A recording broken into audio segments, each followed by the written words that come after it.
Hello and welcome to my top games of 2025. For those just tuning in, every year in the early January, I decide to just grab my each game that I played in the previous year, and rank them relative to one another to figure out what kind of list they look like. Mostly just for fun. And be wary, I change my mind a lot sometimes, especially since I'm the kind of person who likes to ruminate a bit on a game. Likes to think about a game a good bit after I finish before I really start getting some good opinions on it. And sometimes even while making the list itself, I change my mind. So I apologize. This isn't going to be an absolute end all be all.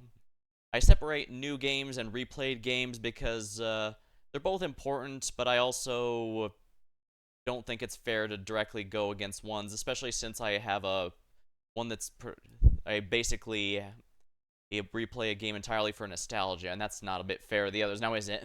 So I just put replayed and regular stream games in the same here.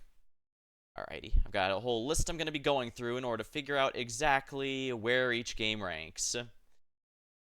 I did get my Steam replay as well, which also was interesting, but it did have some games I didn't actually stream. Steam replay, which doesn't have my games I streamed. Which had games I streamed, and a few of those were surprised too, so things should be quite interesting. Alright, let's see here.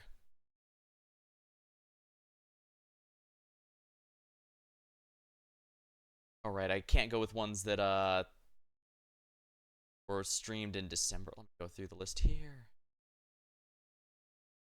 Starband. Okay.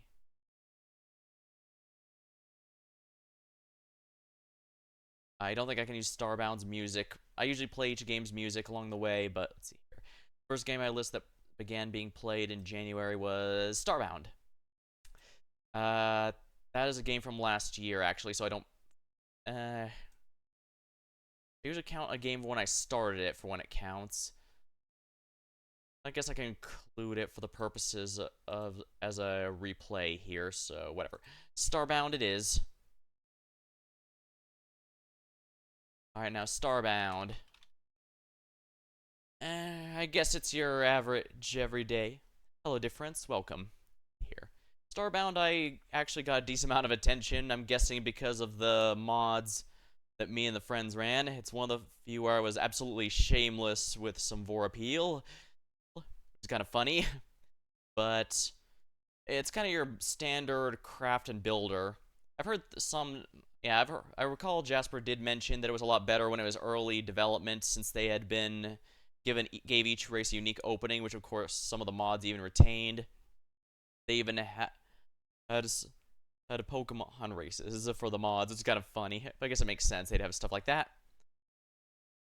It was pretty neat just seeing how much people customized it, but you can absolutely tell it's one of those games you don't really want to play unless you're modding it to hell and back, because an issue that I had with it, that I also had with others like 7 Days to Die, is that it's kind of repetitive in that you're mostly doing similar stuff and just getting upgraded, nicer looking or nicer colored items.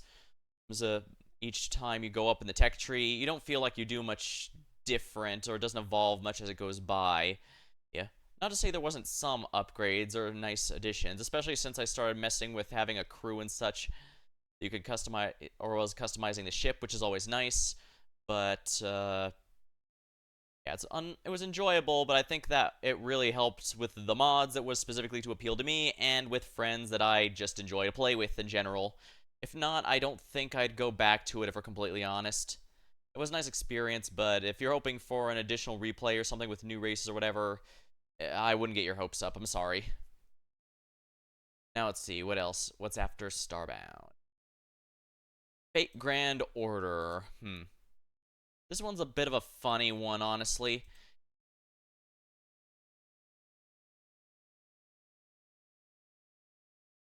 I'm gonna put it above here. I can put a song from it without getting claimed, but I have to be very careful. But yeah, this was the year that we got the Golden Sea of Trees Lost Belt 7. It was a really good one that I enjoyed at the time, but as time went by, I started really noticing, oh, probably, they don't hit me badly here, so let's see here.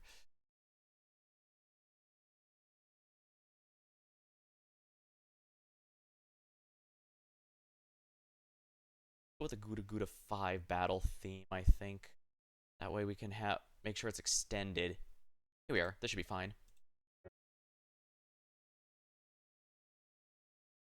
Here.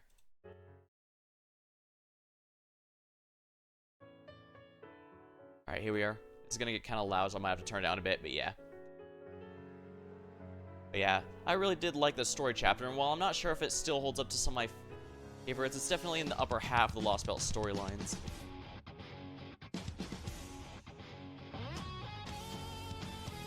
There we are. It was pretty exciting, especially since, despite being a free-to-play player, I'm at the point where I count as a veteran with some very well-invested servants, and as a result, the fights did not feel anywhere as big of a push, as difficult as they could have been. But at the same time, there was still some really tricky stuff, like when Tezcatlipoca at the final battle decided to, out of nowhere, revive with all of his HP and give everyone a damage boost. So I had one turn to kill him. I was not prepared for that, especially since I didn't really have something that was super effective against him, or at least not the one that would one-shot him. So I had to just pull everything I can out, pull out all the stops, and hope I could make it. And somehow, someway, I did. And of course, this was also where Lost Belt, not Lost Belt, the Ordeal Call won. Now, my understanding is that the current Ordeal Call is actually one of the weaker of the four that eventually came out. And I did like it, especially since it was nice having a low-scale, low-stakes thing. Because I think I even mentioned during Lost Belt 7, it felt like they were doing too much scaling up there. Every Lost Belt King was nothing compared to the one on the next one, with minor exceptions, and you can only really climb up the Spectacle Creep until you start I don't know. There's a game later on where I start to feel this a lot, where it makes me feel very interesting, and I'll get into that later, but yeah. I get the stakes have to be high here, or it usually works with a lot of heavy concepts and such. It was nice having just a regular Grail War, or with some big intrigue and mystery that reasonably went together. Although I can't sit here and say that it didn't have its flaws. Like, they kept reviving King the Caster and his master simply to be a pain in the ass, because none of the others were assholes to one another. Yeah, they could have the rest had a respectable duel once the actual villains were out of the way, which was very entertaining. I genuinely liked that. But holy crap, they kept bringing him back. Not to mention, they love to keep bringing, oh wait, there's a conceptual thing to beat this guy. Well, we have a new conceptual thing, and then even another conceptual thing, and it keeps, once it's back and forth like that, it does get a little goofy, which, again, it's why I think the Caster, and his master arc, was a bit too extended. And exploring the concept, the alter ego class as a concept, did get me thinking a good bit, even after the story ended, so I genuinely am looking forward to the remaining Ordeal Call storylines. Now, unfortunately, this does remind me that Fate Grand Order is really a weird one. For someone with a crippling gacha addiction, even I have to admit that Fate Grand Order isn't carried entirely by the writing and how well the story is going, and from my understanding, it doesn't stop even in the home server, which is 2 hours ahead. So, oh yeah, I forgot to edit the currently discussing.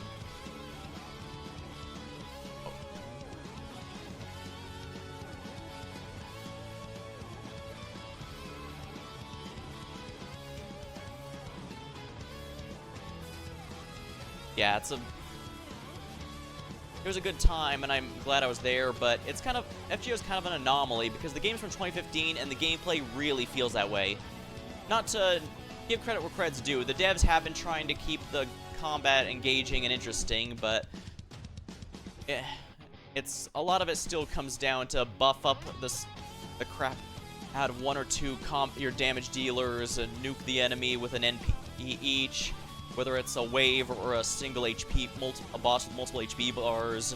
You kind of want to optimize that, or else it starts really getting frustrating with all the silly stuff, so... And it's not just me, the entire meta for the game does genuinely revolve around finding ways to clear out waves or HP bars in a single Noble Phantasma, single ultimate, and then moving on to the next one. There's a few ways you can go about it, and I do appreciate what skill expression and team builds the game does allow, but you can absolutely feel its age. you can definitely tell it's really suffering from the fact it was built upon a very weak foundation. So props to the devs for being able to keep it going, but dang. They're lucky the whales are that addicted, that's for sure. Let's say that, because I would not personally put it in the top 10. Well, no, it'd still be in the top 10 gotchas I've made, but top 5, that might start pushing it. We'd have to see. Granted, I've played worse, but I've also played better. So, I don't know. It's kind of funny that it's been around. It's probably the gacha that's been around one of the longest times, and yet I have a hard time personally recommending it. It's not that it's bad or anything, like I said. It's just, I don't know, it just feels like the genre as a whole has evolved quite a bit, and it's carried a lot by its story. But to be fair, a good story will save weak gameplay. And while I didn't stream it, I can say I did start playing Zenless Zone Zero this year, and I can definitely say the opposite's true there. That gameplay is so much fun that I actually enjoy even the daily missions because of the combat's just that good and well designed. Unfortunately, the same cannot be said of the story, which is, it was serviceable in the first season, but the second season was kind of a letdown. I mean, they had a whole villain I was hoping to enjoy, but only to vanish for a few stages, then die almost practically unceremoniously. Yeah, I won't spoiler who, but I will say that's not even an exaggeration. It's really let down. But like I said, gameplay can, in fact, save a weak story, so it's kind of nice.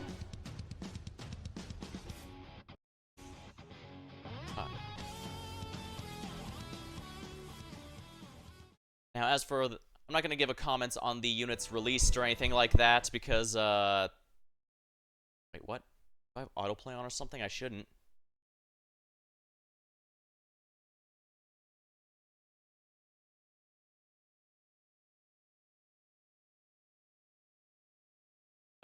Whatever.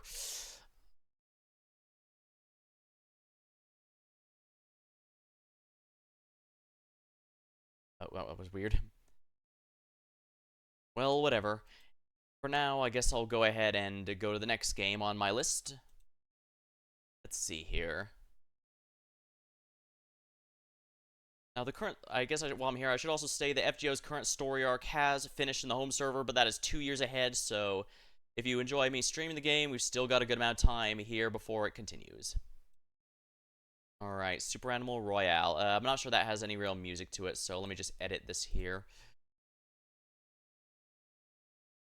Super Animal Royale.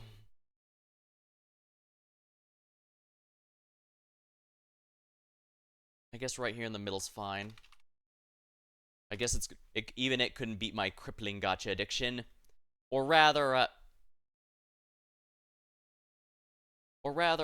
it's another game that's carried entirely by the gameplay. And even then, I mostly enjoy it playing it with my friends, so it's not really top. I'm not sure how much. I guess to its credit, I don't usually play Battle Royale games, but that one is an exception. I do play it even if it's just with friends, and that is definitely something, I'd say.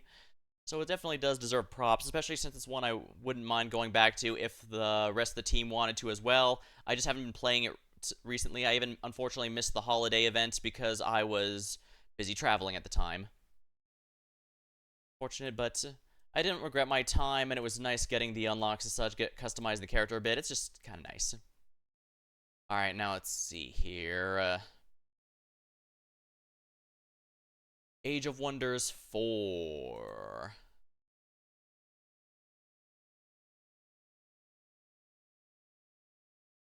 Now, this one's probably I'm very biased for, but I'm putting it at top for the moment. This was a game I genuinely wanted to play more of this year, but I did play it more than the year before, where I also wanted to play it more often, and I even got some inspiration with making David Bowie as the inspired leader to lead the Goblins. A match which I lost horribly to the CPU, so, if you want to see me embarrassed, there you go. But yeah, I was, but that's how it goes sometimes, I suppose. It's definitely... The series has always been very close to my heart, and it's always been genuinely really fun, so that's always nice. Starbound. No, Starbound. Nope. Oh, what's next? Gunfire Reborn. an FPS roguelike, roguish type game. This one's shown up in a few years because me and the friends like to play it, but lately it's been feeling like one or two will really clear everything while the last person just kind of lags behind. I do get even among people who play it regularly, it's meta to just pile everything onto a single person to get help get everyone's builds going, but I'm not gonna lie, it does feel kind of like a letdown here. Still, the characters are fun to play, and they had an expansion, which I haven't streamed any of this during 20.5, so it's still in good shape, and it's kind of nice that they've been slowly expanding on some interesting mechanics. Some work, some don't, but it's nice they like the players having fun. And you can definitely tell. It's absolutely one of those games where they want you to find as many ways to break it as possible. Oh yeah, this was also the year I added Duma and Rigel. I couldn't think of any good ideas for Mila, though, which is a little disappointing. Streets of Rogue. Be able to do this one here.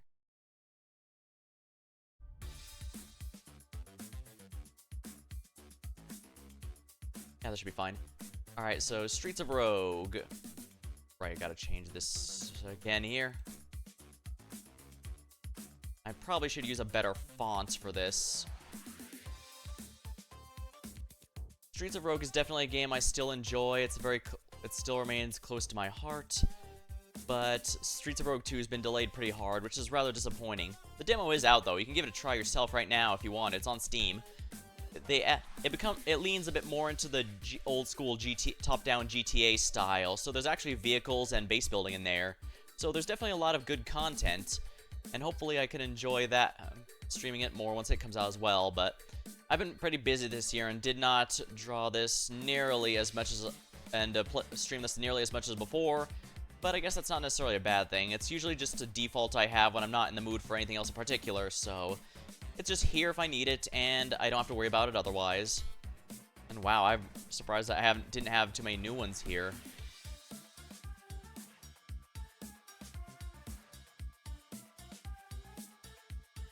Well, I guess that's because FGO's part in January was the big one I wanted. I mean, I even had the Ordeal Call, Prologue, but I'm not sure that was a particularly great one, if we're honest. I just kind of watched it and then reacted, which, I'm not sure how great that is. I'm completely honest, I guess we'll have to see. Ah. Yeah, here's a new game here. Just, we're gonna have a new game in a moment, that's for sure. What? Again, why is it... I thought I turned off auto progression.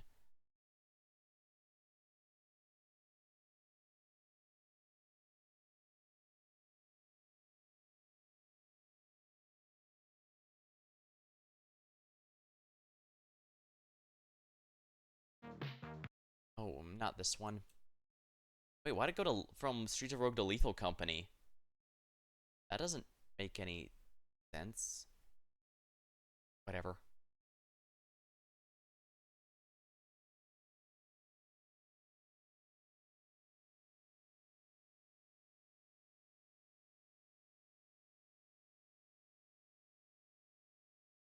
Alright, let's go with, right, there's a new game change here. And it's actually a new game. Oh, that's right, Marvel Rivals. This was one of the ones that genuinely surprised me at how frequently it had shown up in the others. Oh, right, but I should, right. It's a Disney... It's not made by Disney, it's made by a different company, but it's under their supervision, so I need to be careful.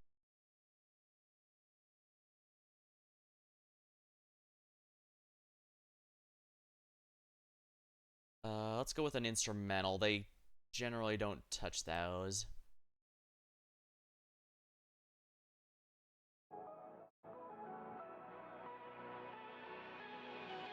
There we are. Alright, Marvel Rivals. Now this was a big surprise. I've enjoyed TF2, I've enjoyed Overwatch, before it was Overwatch 2. So it was quite enjoyable and all, but I wasn't expecting to get like 2 Lord icons. You don't need skill for those, you just have to play them a lot, but boy, can you do a lot of playing, and that's really nice. But I guess we'll have to see how it goes in the future. I genuinely wouldn't mind going back. In fact, wow, looking here through my list here of my playlist for it, I was obsessed with this baby during the start of the year. It's a genuinely great game that I enjoyed. Well, I enjoyed with friends a lot, but can't sit here and say it didn't have the same people problems I had before. But I guess there's only so much you can do about that due to the genre. I mean, it's vaguely MOBA inspired. You can only do so much. Still, well, it did get me to appreciate ones like the Incredible Hulk a lot more, including reflect on stories I knew about him and look up some of the new stuff about him.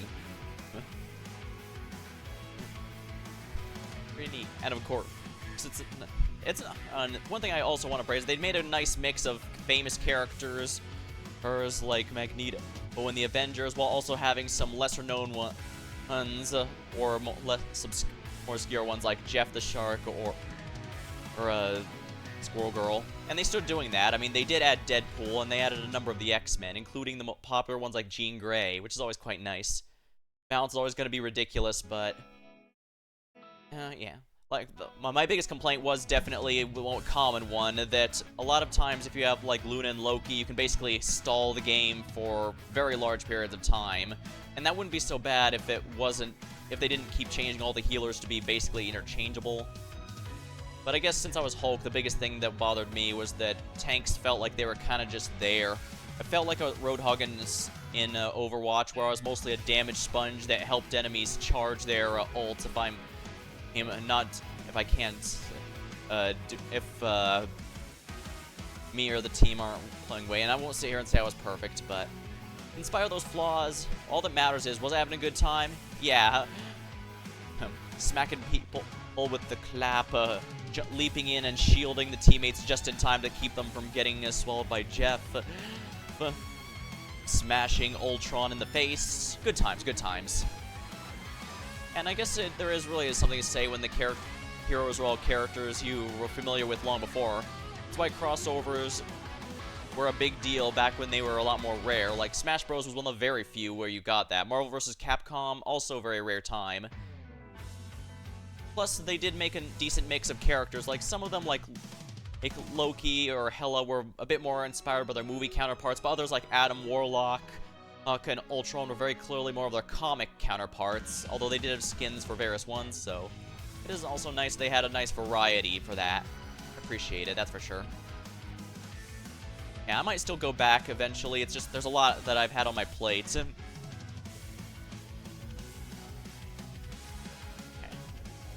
It was a genuinely fun time at the end of the day, and at the end of the day, that's what matters. At the end of the day.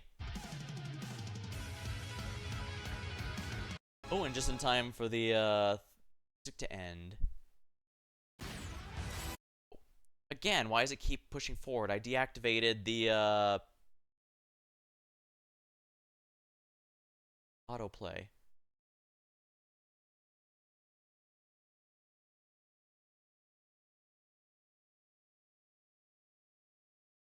I will do it this way.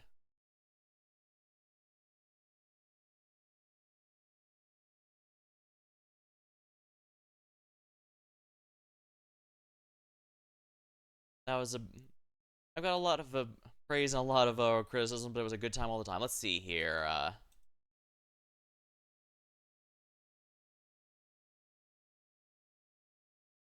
Romancing Saga 3.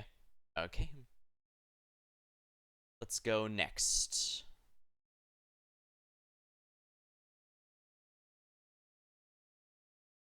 Here we are, Romancing Saga 3. And let me set the music.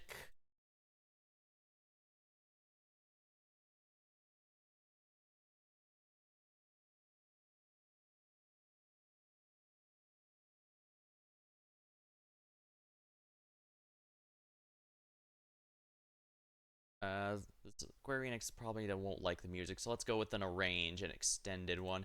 That way I have a bit of time. There we are.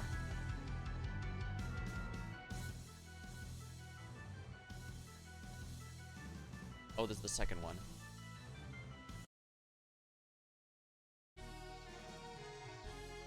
Yeah, there we are. That's gonna be a bit more what I'm interested in.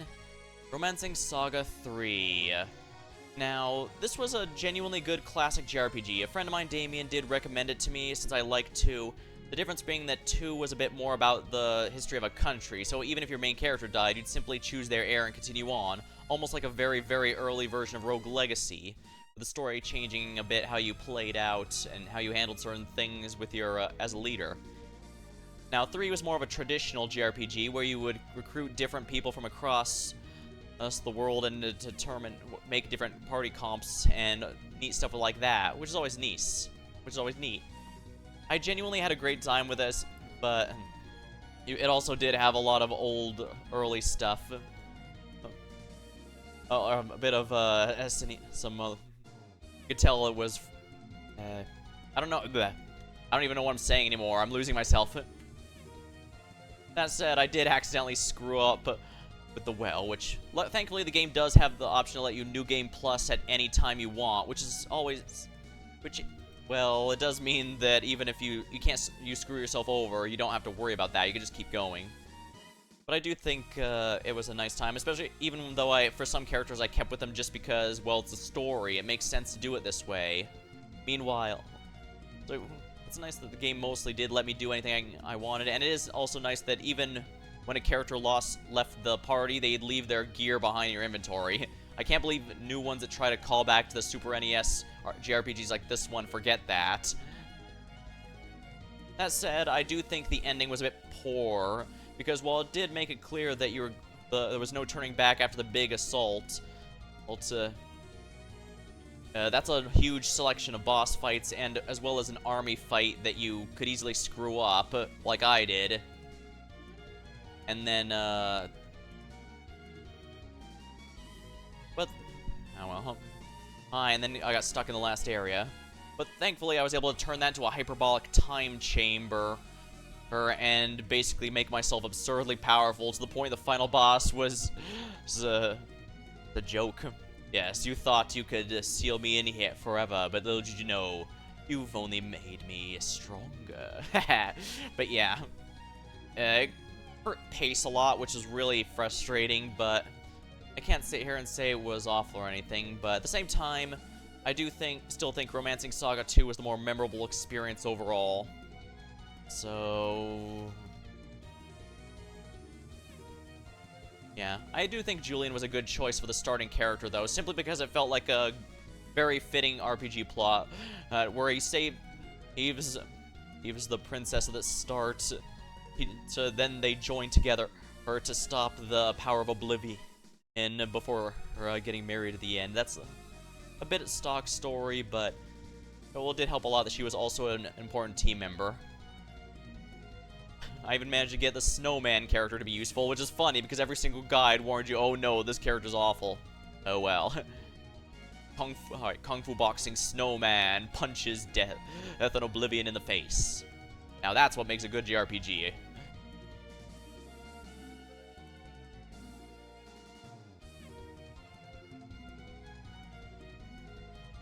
Yeah, if I were to do it again, there's a few other characters I might have enjoyed just as much, though, because a lot of the characters do have a lot of unique stories to them. But the thing is, they mostly have a unique intro and ending, and that's about it, so... And even then, the endings kind of combine after a point, so it's mostly the opening that differs. With a few characters, like Catherine doesn't get to enter her hometown, since her entire thing is she vows not to return until she completes her mission, which is neat, but ultimately not that big of a deal. Well, whatever. And remember, these rankings are going to be relative, so whatever ends up at the bottom doesn't necessarily mean it's bad. It just means I didn't enjoy it as much as some of the others here.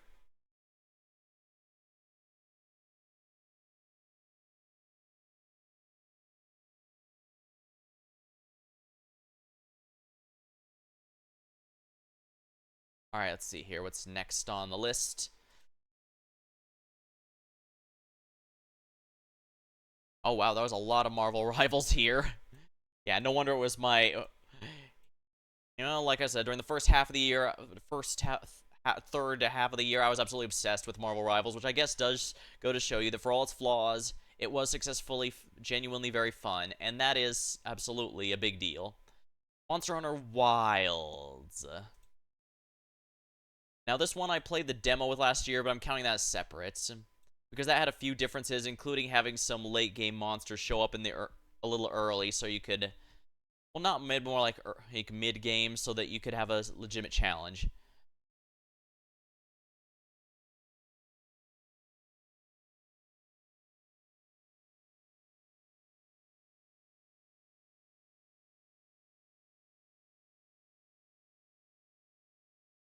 Now, the good news is this game completely sold me on the series as a whole. The usual thing I do when enjoying a new game is working my way slowly backwards until, well, slowly working my way backwards.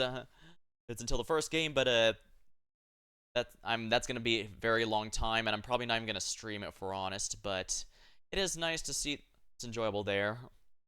There's a lot of the difference between World, Wilds, Rise, and even all others before they start numbering them.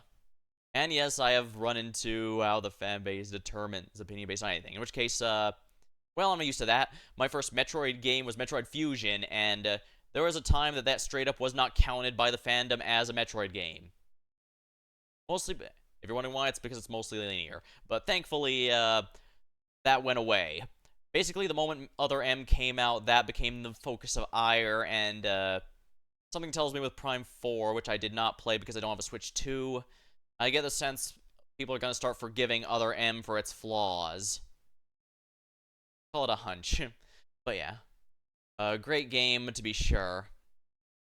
Especially since they've been making good updates, but I guess there is a problem that I can't ignore, and that's that it was really lacking in content at the start. Like, even the challenge modes were barely much of anything. Thankfully, the title updates did add more monsters and more challenges, especially the Omega crossover one. And, I mean, call me dumb, but I do genuinely like when those monsters have a big ultimate attack, like when Jindohad curls up and flash freezes everything if you don't do a specific mechanic to avoid it. That was just really nice. And yeah, I think Jindohad is probably my favorite monster from that particular game. Pretty nice. But yeah, it's rather well known at this point that Wilds was pushed out the door earlier than even the devs themselves wanted it, because Capcom wanted their fiscal year sales records to look a lot better right at the last minute, which is very dumb, but also makes sense that Suits would do something like that, even at the devs' expense. Meanwhile, Marvel Rivals, for all its flaws, did do everything it meant to. They didn't, and they had comics and stuff for the story, which it was kind of funny seeing people complain, why do these games always have comics as tie-in to tell a story? And I'm all, hello, welcome to Marvel. Comics are kind of their whole thing. Yeah, Monster Hunter Wilds is genuinely a good game. It's just held back because a lot of the stuff it needed to have at launch was added a lot later on, and I'm sorry, I have to penalize it for that. While Marvel Rivals started a complete game and simply added more content from there. Or you can call it petty, you can call it whatever, it's how it goes. I probably should have chose a song for it, but I think this will be fine.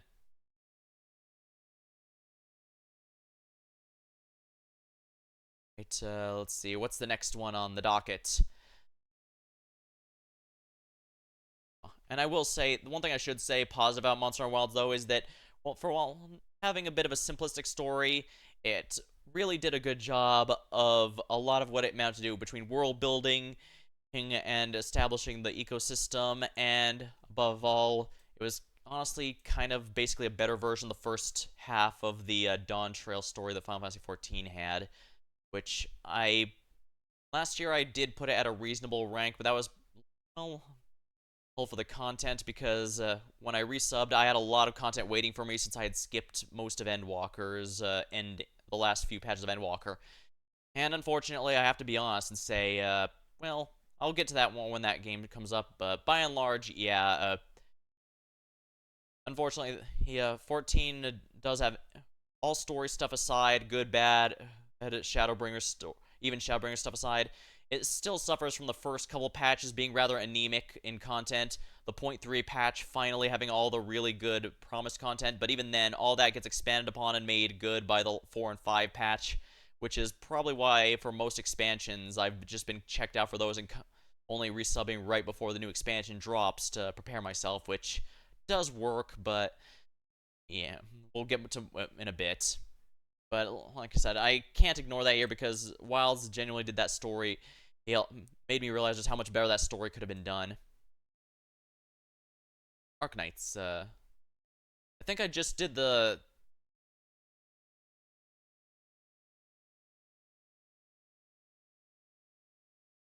Next up on my crippling gacha addiction.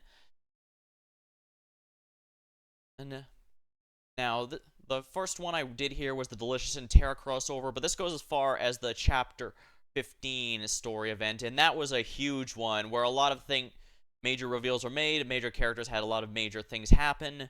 It does unfortunately suffer a bit from the fact that, with minor exception, gachas generally don't make a character playable if they're dead, so anyone who's playable or clearly going to be playable will be immortal, but sometimes they do get creative, and they definitely had some of that, that's for sure. Okay, maybe I could do the Arknights theme. Let's see here.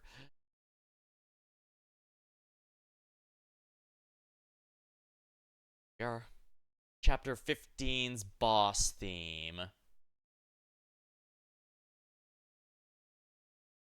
Dissociative combination. Zorsk.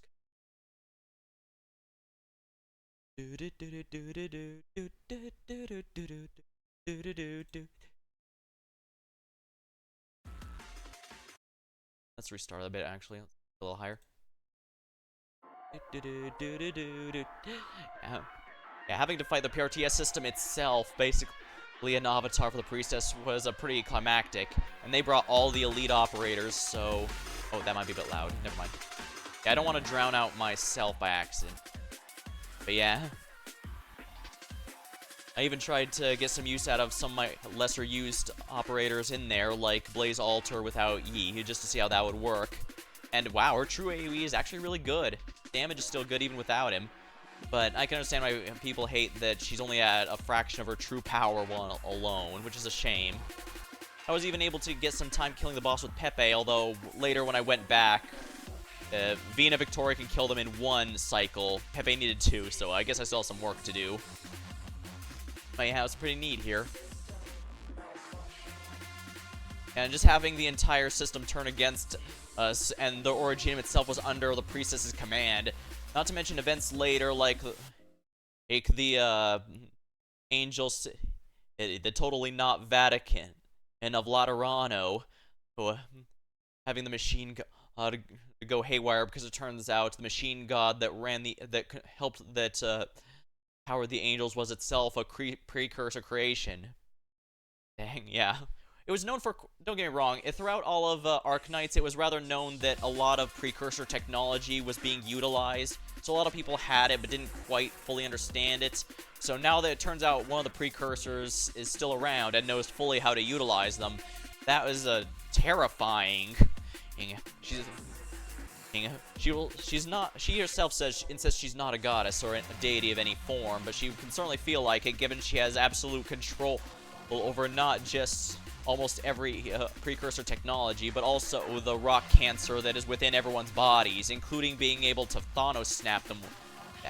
Because remember, the whole reason our faction exists in Arknights is to try and combat the rock cancer that infects people quickly, large sections of the population, because it's incurable.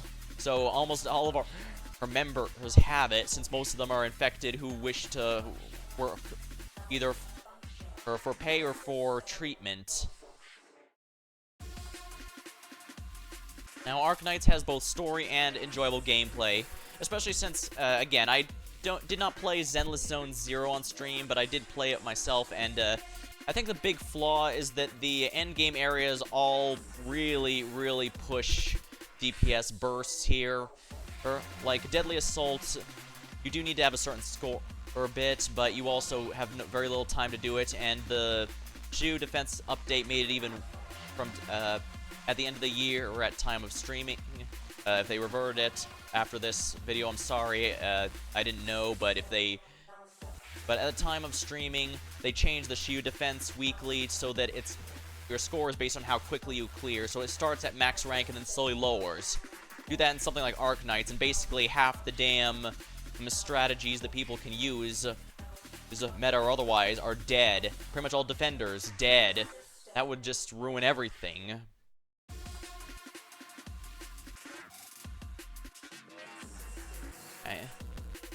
Yeah, Arknights isn't perfect. It's still got a number of flaws that I've gone over in previous years. But I do feel it's holding together a bit better than FGO because, like I said, the writing is good, but also the gameplay has a lot of... Because of how it is, you can get away with a lot of bullshit you really wouldn't be able to in any other game. Even if you lose some operators. In fact, when I looked at the wiki, it turns out back during the early beta, in Arknights, to get 3 stars, you simply have to win without a single enemy leaking into the end, because it's basically a tower defense RPG of sorts. But early on, they also had it so you also needed to have no operators die, but they removed the no operators die condition, so it's now it's straight up impossible to get a 1-star rating on stages. It's always either 2 if you accidentally leak something but didn't die, or 3 if you get it without anyone leaking, any enemies leaking. Any enemies getting past you, basically. So, that was to the game's credit, I'd say, because that makes it so that even if a unit is completely useless, just having a warm body to put in front of an enemy and force them to take a moment to punch that operator in the face, that still requires they stop and perform a punch before they can move on. So you really can go with whoever you want, no matter how trash tier they are, and not all games can boast that. And yeah, I do know that even in Zenless Zone Zero, the trash tier stuff like Anton have been able to win the Battle Tower and stuff. Basically modes where the main goal is simply win without dying, basically, or otherwise have no time limit. But I guess I'm just losing my own train of thought at this point.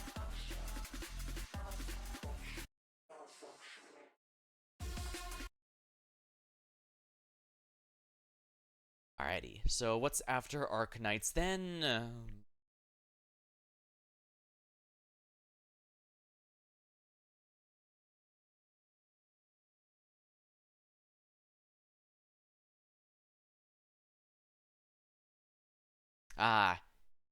Here it is. The one that we all knew was coming eventually. Although for record, it was a good while before them, because again, I was playing a lot. Oh, no, here we are. Right, first we need to do Vampire Survivors here. Let me just... Yeah, this is going to be another replay. Again, this was a game I didn't play quite as much as I was expecting, but it's still a genuinely great game. I have a good time with it, and I do like that, oh, I forgot to put Streets of Rogue on here. Now, the big question here is, do I want to put before or after? Put it here. Yeah, Vampire Survivors still as great as it always was, and the new constant content updates are great, but at the same time, I do wonder if it's suffering from the Fortnite syndrome, where it has crossovers than anything, because I do love its OC stuff, like the Tides of Ascari expansion and the Shadow of Moon spell. Those are all pretty neat and creative stuff they added. But at the same time, I can't deny the game is good, and it went to create inspire a lot of others, like 20 Minutes to Dawn and Megabonk, all of which are genuinely great games. So the question is, where am I going to put it here? I don't think I can in good faith put it above Faint Grand Order. I want to, but I don't think it's worth it. I don't think it can do it. I guess it's had much staying power, especially since it does have the gambling thing, but then again, it also doesn't require... then again, it doesn't push me to pay for it, so maybe I should just be...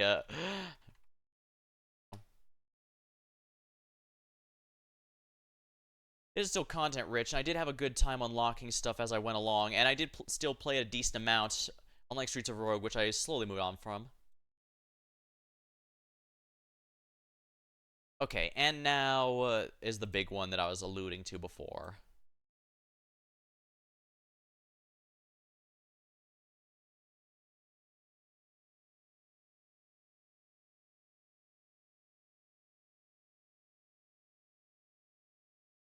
Alright.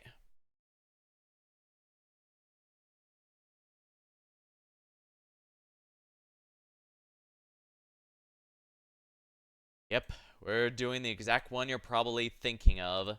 The one that was very controversial at the awards.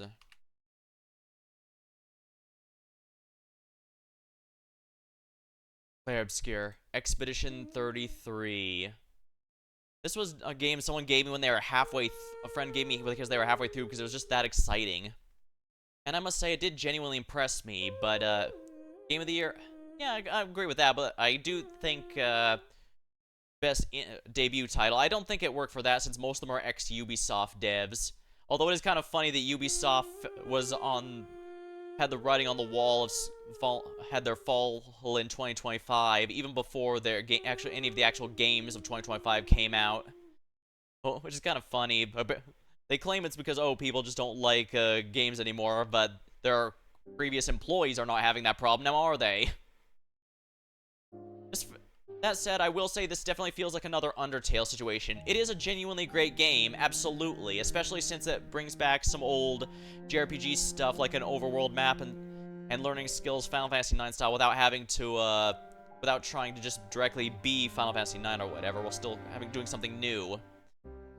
However, I do worry that now that it's won Game of the Year and all that, like Undertale did, it's going to be...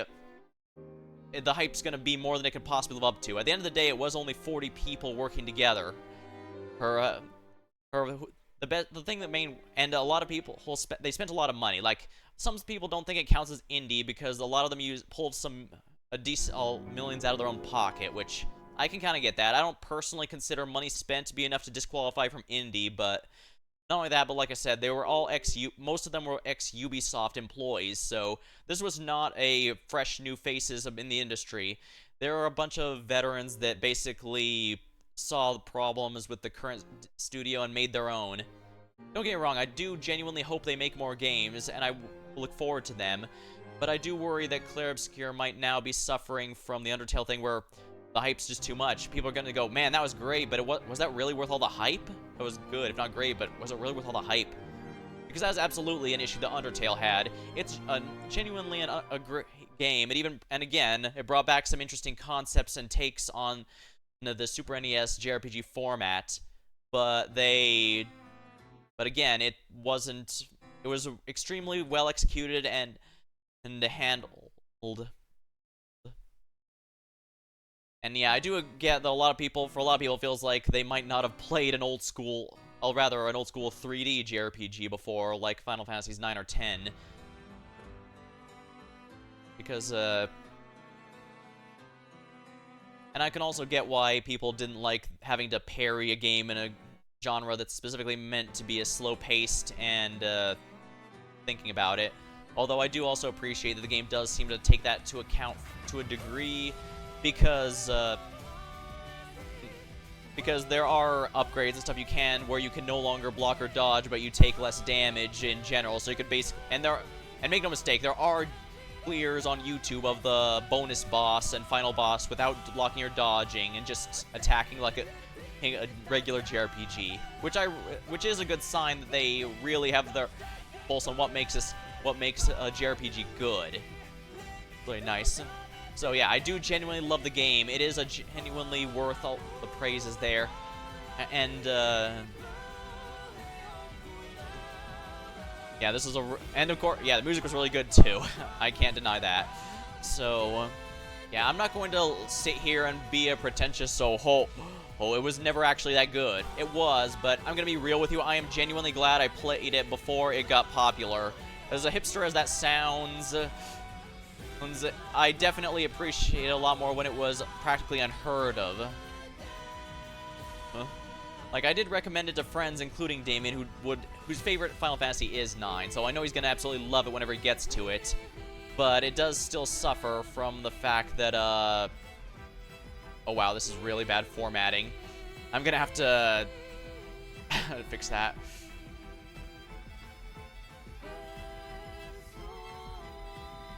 Yeah, that's gonna have to do it. Yeah, that's gonna have to do it. Come on, you. Yeah, this is what I get for not for just building this with a bunch of different text boxes in OBS specifically, and not making a pre-made thing like a sane person would do. But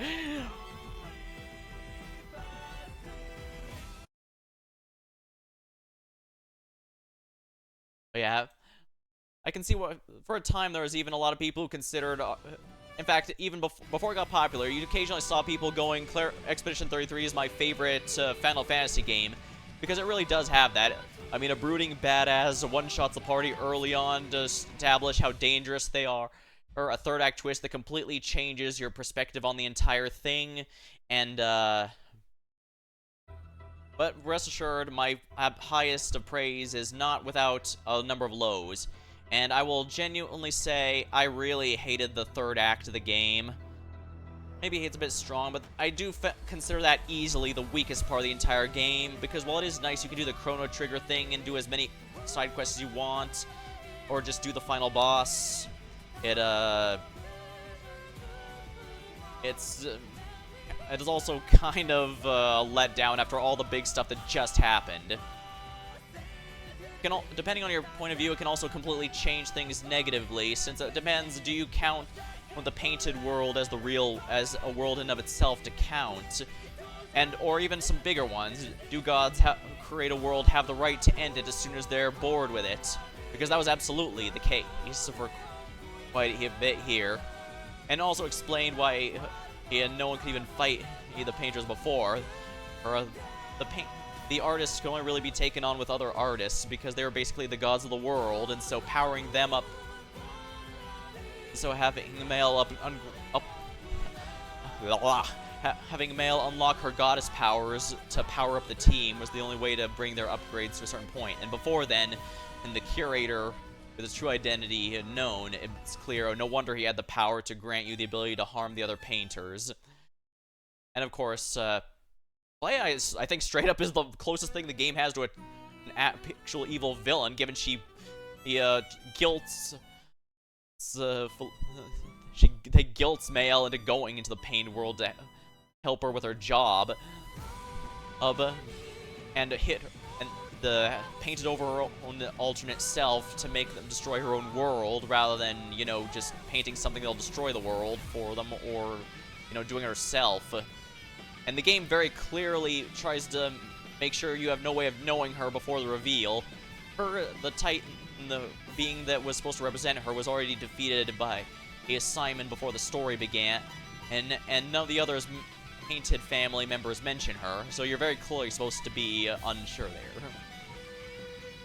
But yeah, I can't deny that the options for builds and party setups are absolutely incredible, and it does take a lot of risks with, like what happened with Gustav. That was a really risky move, especially since even now there are some who do genuinely prefer Gustav over Verso, but since everything of Gustav transfers, there's nothing you can do there. I doubt it's gonna be the absolute game of the year for me, but it might be. Like I said, it's basically another Undertale for me. It's a genuinely great game, but I also can't sit here and say it's the flawless masterpieces some make it, or that redefine lives. That said, I still say it's good, and I do still recommend it to old-school JRPG fans, especially if you're more a fan of the Final Fantasy 9 or 10 than 4 or 5. But I will say, make sure you keep your expectations reasonable, because just because it won those awards doesn't make it flawless. Although I guess it's a little late for that, because again...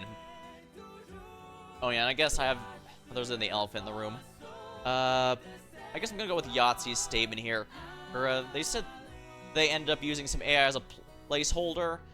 Since while these are ex-Ubisoft devs, I can at least confidently say it was probably the artist that put them there to begin with, just to avoid having something messed up there. But at the same time, then again, perhaps AI should be a tool to help artists like that rather than take their jobs. And at the end of the day, it's the suits that are ruining it for everyone else. Also, by trying to replace them. Did you know that some places are trying to replace their entire cybersecurity people with it? Again, it would be great as a tool to help, because especially when you have to go through all that data faster than a human. They can go through the data faster than humans would, but if you replace that, here's a hint. Cyber criminals are not AI. They're going to find and exploit everything. Also, oh yeah, I should probably go on a tangent now. Yeah, it's a bit of a pisser, but at the same time, I don't think this is the same. I will say to keep an eye on that sort of thing, but at the same time, like I said, I don't want to say artists aren't allowed to use can't use a tool that can help them. Again, my issue is when it's being used to replace people, and it's clearly not. The artists use it to give themselves a placeholder until they had the real asset ready. So I hesitate to them as hard this time when it was the artists using it to help them get their job easier.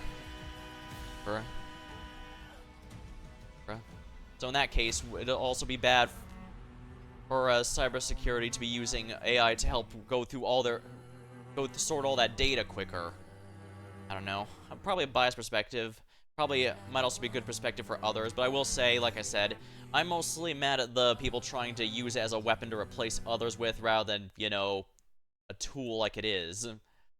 Then perhaps that's why. Granted, it also doesn't help people are pushing as the next stage of human evolution itself. You do realize it's an LMM, right? Not LLM, right? It's not actually self-aware. Yeah, they'll say, well, yeah, we know, but then act like it is later, because that's what sells. It sucks. Maybe I shouldn't have brought it up entirely. Forget it. Look up more videos on the details if you want. Instead, I'll just say Simon was absolutely BS for a couple moves. Like his move that straight up just deletes the front line. Although I guess I do like that your party size being 5 means your backup party really is your last stand. It's not just your reserve party where, okay, now it's time for the next 3. And because in something like, there are some games like Golden Sun where if you lose your first party, your reserve party could be at least as powerful, and so it's not that bad. But in Clair Obscur, it is something you have to seriously take into consideration if your reserve team can actually finish it or not. And I do think that's a good idea. Repo. No music this time. Alright, so Repo. This was a game at my friend Slade's recommendation. I must say, it was genuinely great. I put about on par with Lethal Company, but it's for different reasons. Repo is definitely a lot more lighthearted, whereas the Lethal Company had a lot more dark humor. The items, durability, and stuff does give an extra layer, but the same, and especially plus you can actually fight back. But at the same time, I don't know. There's a lot, like I said, there's a lot of give and take. I do like both games for different reasons. The only one I wasn't too big on was Peak, if we're honest. I think that, I don't know. Maybe it's just fun having a bunch of dipshits going into a dangerous place to risk their lives for glory or a few bucks. I'm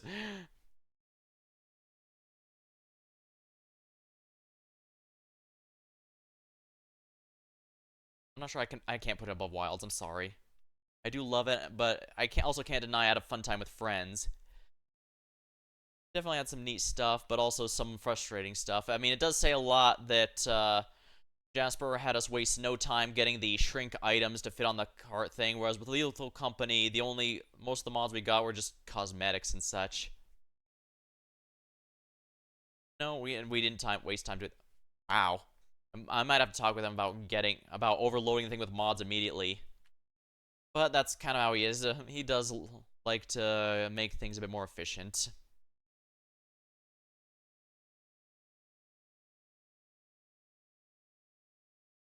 Yep, still lots of Repo, Marvel Rivals, Edition 33.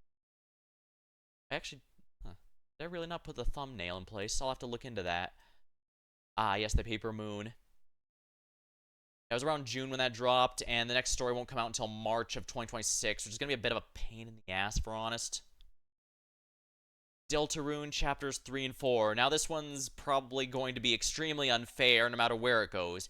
If I put it before I probably should put it before Clair Obscur, because, it's not a finished game. it is only chapters 2 and 3, but at the same time, it opened up so many interesting doors and discussions, because while it does suck that the game's taken 7 years for 60% of the overall game to come out, I can't sit here and say it hasn't caused a lot of intrigue and design. And supposedly the next chapter is coming in this year, so I'm not sure if it should count as a replay or a fresh one. Yeah, I get it counts as a fresh one. The thing is, am I going to really put it above Clair Obscur? Oh.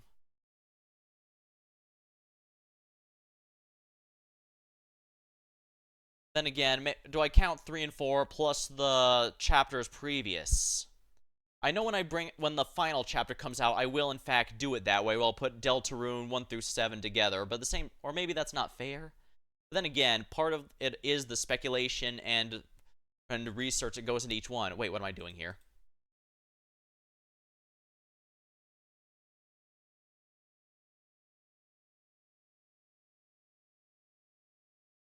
Alright, there we are. Yeah, the big thing about Deltarune is, yeah, it's definitely coming along quite a ways. Like, there was a lot of complaints that Spamton and Jevil weren't that particularly difficult as bosses, but Gerson and the Knight are both considered ridiculously hard. Even people who beat Sans and Undertale will have mentioned considering them even harder, which is pretty crazy when you think about it. So the EX bosses are definitely...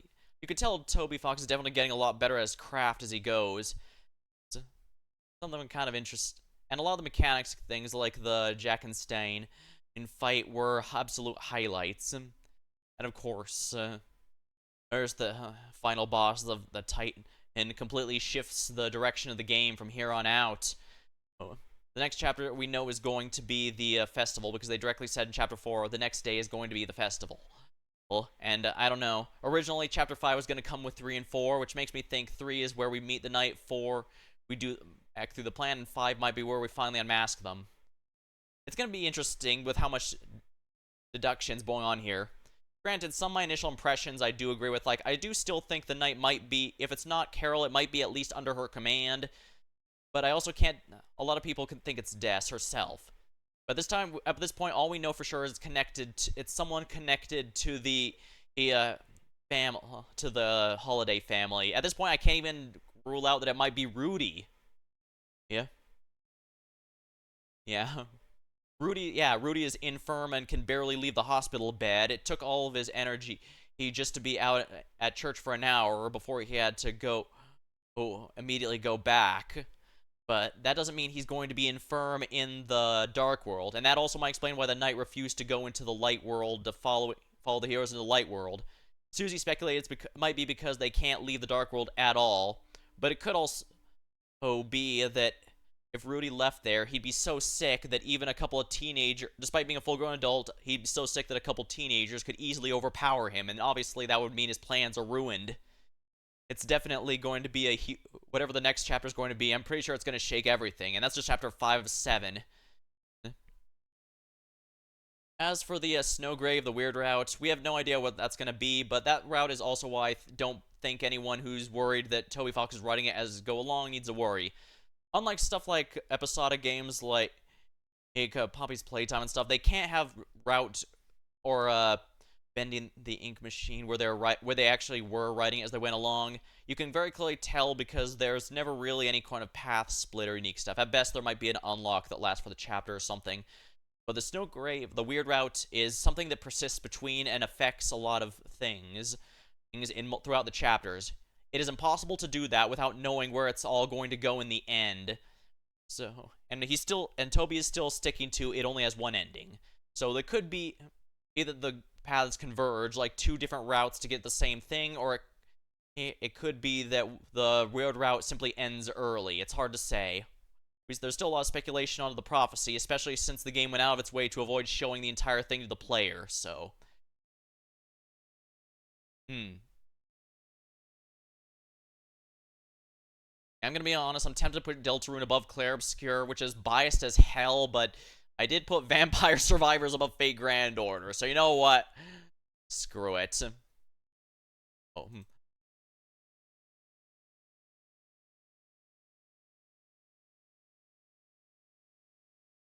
Clear Obscure is definitely going to be at the in the top half, but near the top here. But where? I don't know. Yeah, I guess I'm just the stereotypical Deltarune fan at this point, but I'm sorry, I can't, in good faith, not have it up here when it's had me think of things way more than any other time. I probably spent more time thinking about it at night more than any other thing on this list. Although, make no mistake, some of these, like Marvel Rivals and Clair Obscur, did definitely come close. Like, Clair Obscur, I wonder if they're going to expand on that world or make it anthology.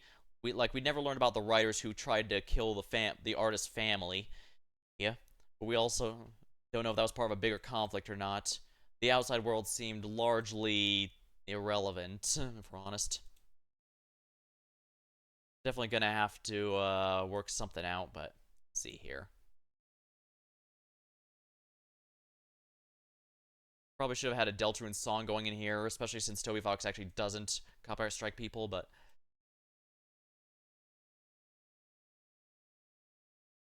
Ah, Kingmaker.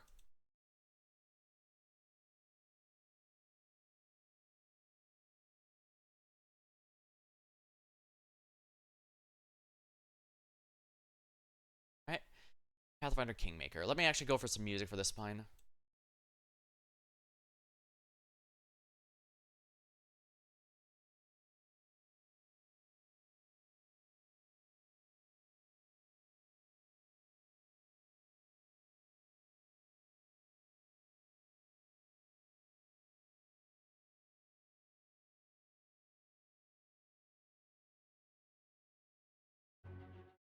Now, this one was largely brought to my attention because I think I mentioned, but my first tabletop campaign ever was a Pathfinder campaign run by a friend of mine. It was genuinely really fun and had a good time, but of course, tabletop adventures are hard to get a bunch of people to unite times with, so I figure, you know what?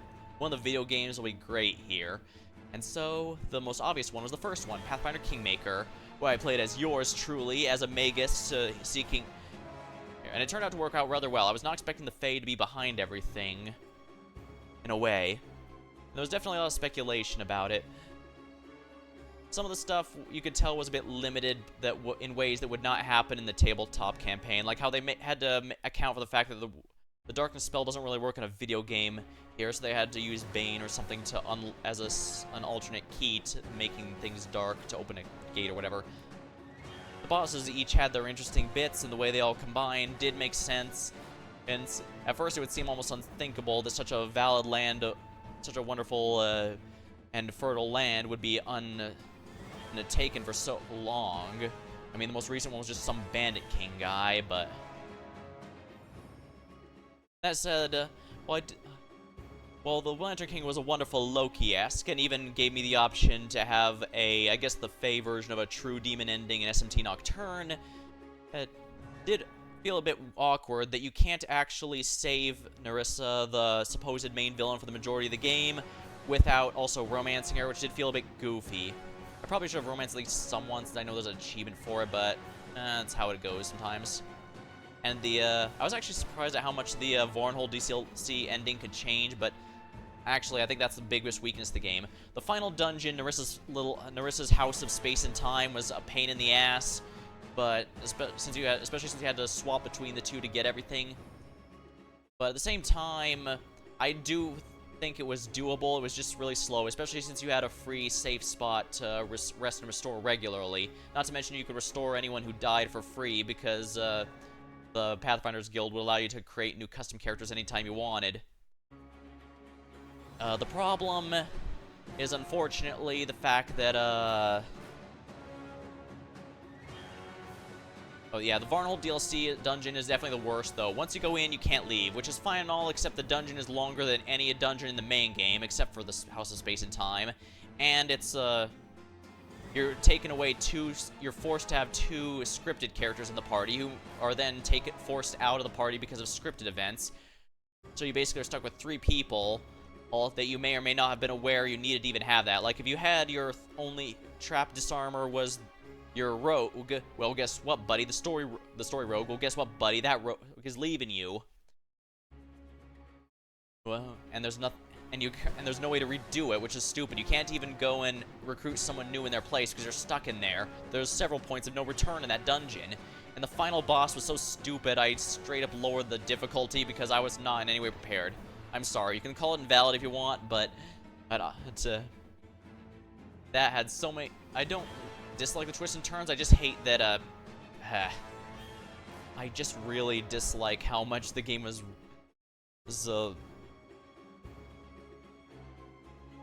threw at you with... I guess, if I had to guess, I think the Varnhold's Lot was made assuming you'd already beaten the game at least once, and so you'd be specifically looking for a challenge. Kind of like the Erdtree's...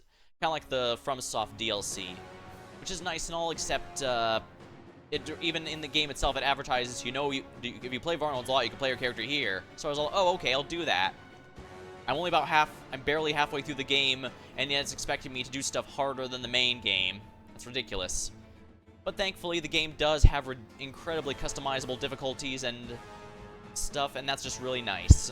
So, I was able to get by at even that. And I didn't have to do that for the actual final bosses, which is actually really neat. I was able to... Granted, I had to reload a lot to do some very specific things to win the fight, but once I got it down, and that's probably by design. Yeah, and hey, there was some things nice to the video game that you can't do in the tabletop, like the bonus boss fight for completing all the optional areas. That can't really be done in a tabletop version. You could try, but it's definitely a lot easier when the game itself can just track it all. But yeah, the difficulty spike at the end of both the DLC and the main game is really painful. I didn't lower the difficulty against the final boss, but I did against the random enemies, because holy crap, they pound your will saves like no tomorrow. And having played tabletop, I knew if they keep doing this, it's gonna fail eventually. And yeah, that was a pain in the ass. Ooh, now where does it go though? This was an absurdly long game, by the way. Even dedicating as many nights as a week I possibly could to it, it took me 3 months. This is why I did not start Wrath of the Righteous immediately after, because whenever I start Wrath of the Righteous, it's going to take ages to finish. And I don't want to have to... And I gotta make sure I'm not gonna burn myself out, basically, so... That's why I'm taking a bit of a break with other games first. Now, as for where it goes here, now this is really rough. Now, at the very least, it goes above Marvel Rivals. I can tell you that right now. Now, above Expedition 43, I genuinely don't know. Pathfinder Kingmaker is a much bigger game, all in all, that's for sure. But after all, it's basically... its gameplay reminded me a lot about Fallout 1 and 2, which I have played. Strangely, I've never played 3 onwards. Or New Vegas. I've honestly just Let's Played New Vegas. I probably should at some point, though, but whatever. It's definitely got a lot of content, but at the same time, not all of it was great. Like, some of the optional encounters, you could absolutely tell were phoned in. And sometimes you could tell additions were really mean in things to force you to have to reload a good bit, which is also why I was very liberal with the saves. Like, I would have been a lot more painful if... Now, yeah, like, I knew that sleeping at that big oak tree would be was a trick, but I wasn't expecting a level 7 enemy with immunity to magic missile. And for some reason, I kept trying to thinking the wisps were undead, so I kept trying to use things I thought undead were weak to. Oh, and add 20 AC. Yeah, 20 AC for a level 2 party. That's reasonable, right? And like I said, immune to magic missiles, so even the literally can't dodge skills were blocked. It was really goofy. Now, I did just reload a previous save, except it had to be a save before the previous save, because whenever you sleep, it auto-saves. And what do you know? Oh, the autosave was there. I'm guessing that's largely to try and remind you that make as many saves as you can. I probably should have even made even more, if we're honest, but hey, I had a good time. Now, whether or not I put Clair Obscura, again, it has more content on the whole, but I'm not sure if I'd call it as quality there. Or, because like I said, you could tell some of the optional areas were just phoned in, but some of the others, like the mysterious puzzle, were kind of neat, even if they were a bit goofy to figure out without outside help. And of course, there's a lot of different ways each things can play out. Like, if you didn't take Tristian to fight the Lich, that completely plays out differently. Although it it does require some very specific actions to unlock things. Like, for some of them I did get it right, but at the end I missed a few just because even though I was trying to do everything. Now, I guess it does say a lot. The game did make it clear a number of the things you need for the best ending, like hey, Tristian going, oh hey, take me with you for this dungeon. And obviously I try to agree with him possible because of the, oh yeah, relationship meter. I definitely want to max this out. And indeed, whether or not he betrays you or not, or how hard he betrays you depends on how much he likes you. So that's definitely a good thing. Some of them are kind of goofy, like, I can't think of a reason you'd want to be an asshole and ignore your friend asking for help, but I guess that's the whole point. You can be a tyrant if you want, and the game supports that. Apparently you can do so badly that they consider Irovetti the better king than you, and as a reminder, that guy used the local university as his group of Discord kittens. Yeah, that was messed up. Really good stuff, though, and the amount of different outcomes is great. I almost want to put it above Clair Obscur just because it has so much content and stuff, but like I said, it's kind of back and forth. Especially since I was able to make my own characters. If I wanted, I could easily have made a party of my own as well. I could even borrow friends' characters on top of my own if I felt like it, but I want to stick to the main story characters, and yeah, I do think the story characters are great. In fact, when Kingmaker's module got moved from Pathfinder 1 to Pathfinder 2nd Edition, they actually added some of the ones from the video game just because people liked them. And I thought that was really neat. Yeah.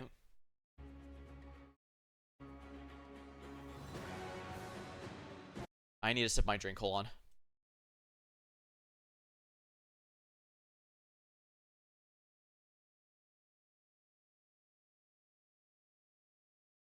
Wow, I've been talking a lot. Guess that's a good thing, though. Alrighty, what's next?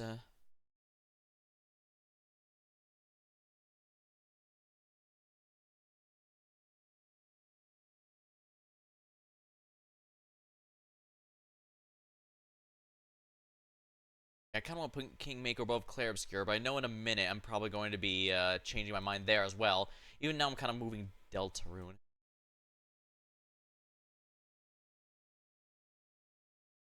Wild Assault. I don't think that game really has much in terms of music, so I'll just leave it as is. Wild Assault.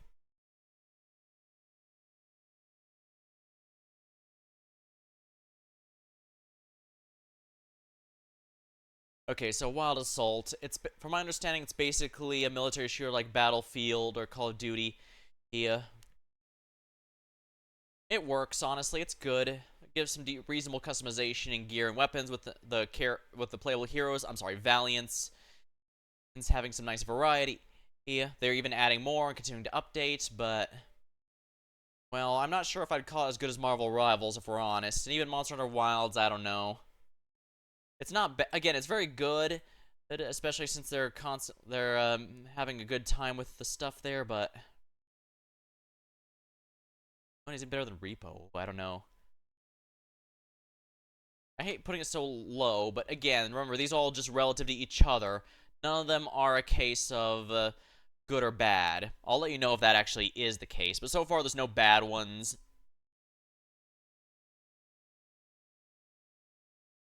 That's a good thing at the very least, so,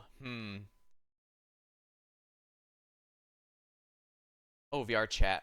VR chat is just quite literally just a hangout thing. We did try some different games and stuff, but the quality of those depend entirely on the people who made them more than anything. So I think this one,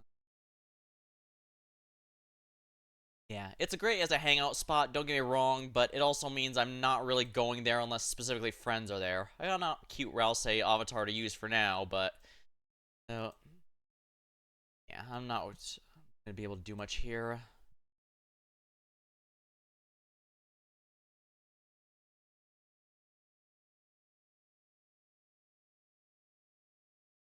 Holy crap, 31 nights for Kingmaker. And remember, I went way above time each and every time there. It was 5 to 6 hours each guaranteed. That's how much I was locked in. Ah, Void Crew. Metum preserve you.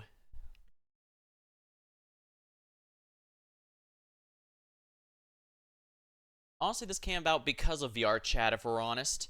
We basically played a mission where each and every person played a different role on the ship, and we didn't do very well, but it was also clearly hitting a lot of limitations of what VR chat could do, and as such, we ended up deciding, you know what, Slade mentioned a while ago you kind of had a game like that, so when I spoke with him, we ended up agreeing, yeah, we'll all play Void Crew, and I do not regret that. In fact, I think I might even put it above Repo, because at the end of the day, it's a genuinely good multiplayer game, but the big thing is, yeah,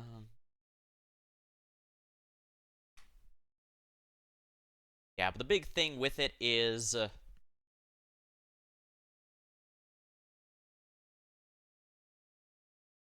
what is it actually? Well, I guess at the end of the day, we're all doing with good co-op stuff. It's vaguely roguelike, so we don't have too much commitment, but it also allows us to go as long or as short as we want, and we each feel like we're contributing. It's not like Gunfire Reborn, where we occasionally feels like one person's doing everything, or one or two people are doing everything, and one person gets left behind, and that is absolutely a huge deal. Because whether or not it's me, it still feels bad to have someone who's only able to just sit there, you know? Final Fantasy 14. This is gonna be on the replay, right?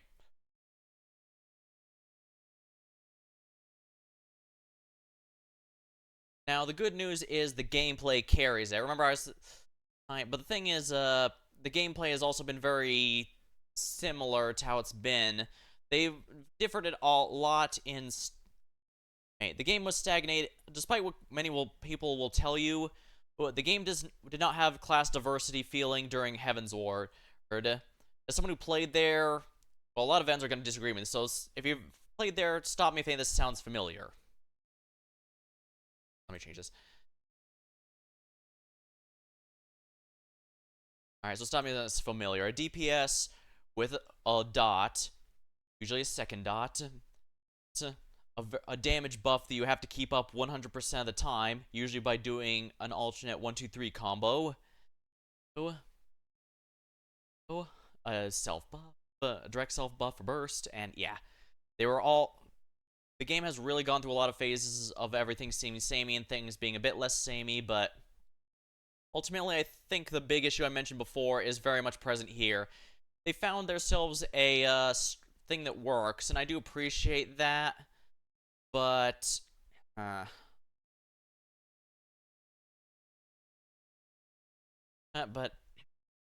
like I said, the reason I was able to go through it is because I had a lot of other stuff I was specifically craving. Like wasn't a fan of Bozja, but I did like Eureka, and Occult Crescent did come close to that, but Occult Crescent still felt like it was missing something important. Cosmic Exploration, again, felt like something was missing, because all you were doing was just the same stuff over and over. There was no reason not to macro it.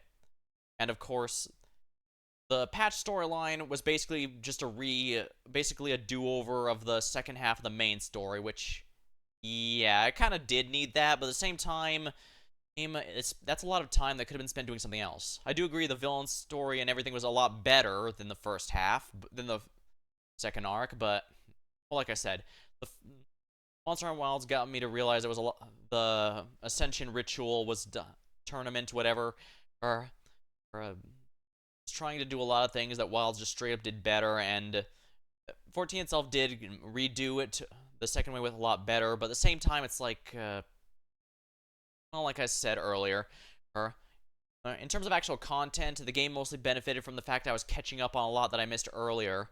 I might even have to be doing on the next one, because, I'll have to...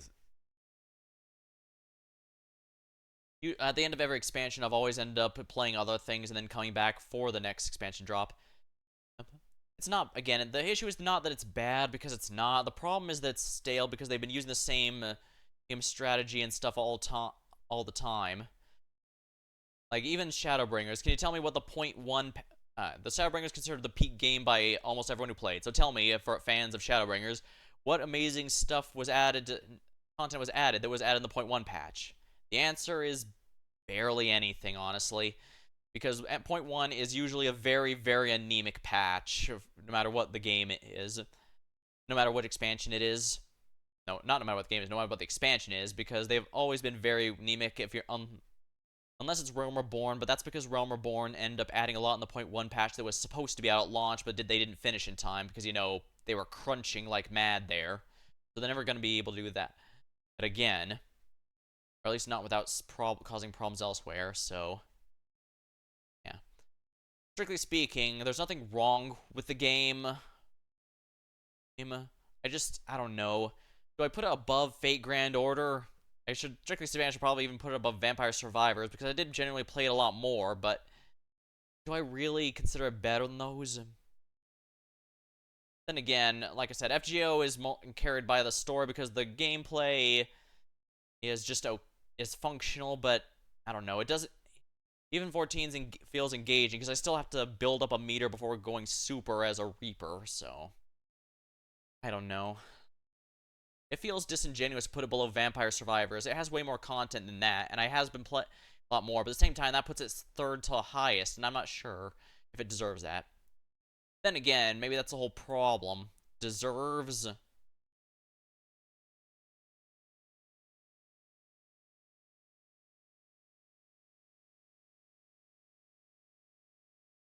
There was a bunch of random content. Let's see here.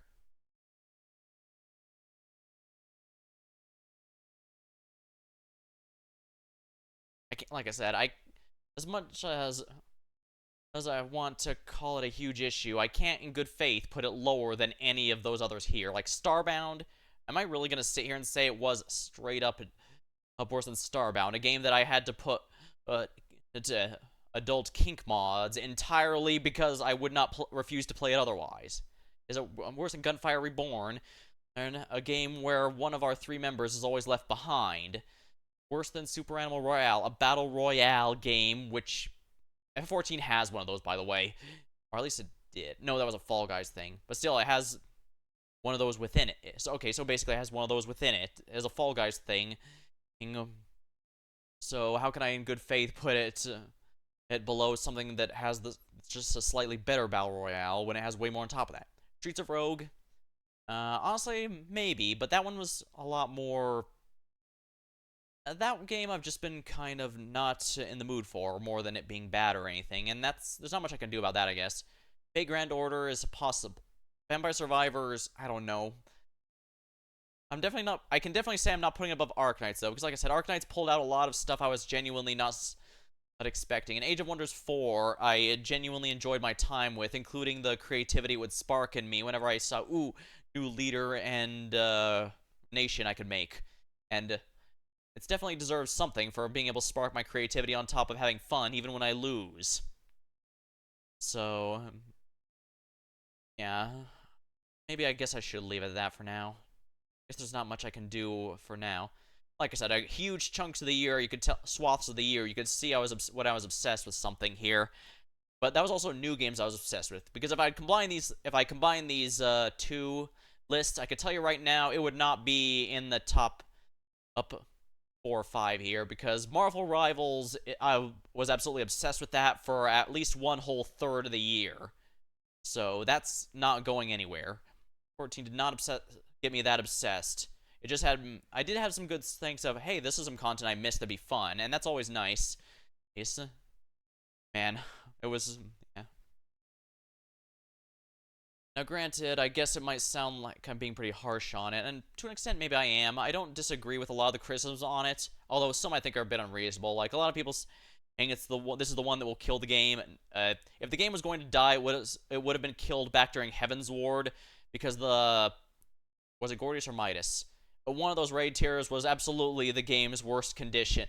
It was practically unplayable. There was very little content, and here's the thing: if there's an anemic issue of content now, you still at least have of 4 or 5 whole expansions worth of stuff that you can go back to if you've. Oh, because let's be real here, most people skip most of that doing the story. I'm starting to think more and more time goes by. I think as great as the story was, I think it's a bit unreasonable to overlook just all the content that's been added over the years, because there's a lot of it. However, in Heavensward, none of that existed. all you had was the Realm Reborn stuff, and that was it. Not to mention all the permanent stuff during a lot. Like if you go to the Heavensward stuff now, there's a lot of new stuff like custom deliveries and Ishgard Restoration that you can do during those levels. Except those were added during Stormblood and Shadowbringers. None of those existed at all during King Heavensward. There was the Diadem, but that was generally a weaker area exploration like Eureka and stuff. And eventually they edited that so you can only go there as a crafter or as a gatherer. So yeah, that was the failed beta to the Eureka before they finally got something good going with the open world area investigation areas. What are they called? So yeah, 14 in terms of replays is still one I did enjoy, but I will admit I'm not sure if I'm not sure if it's a good idea for me to continue doing the tribe, the society, whatever quests, because while I did have those to have my reaction stuff, I'm not sure if I enjoyed it as much as I was hoping. It was nice for additional content, but hard to say, especially since there wasn't as much interaction as with the fighting content, even when it's just kill 3 bears and collect their asses. So yeah. And also admit there might be others pointing out the flaws that I missed before that's embarrassing. But then again, I guess it's hard to say.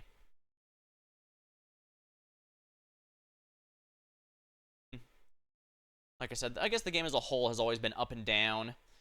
And I guess in some ways it's kind of nice to look back and see other times that it was up and down.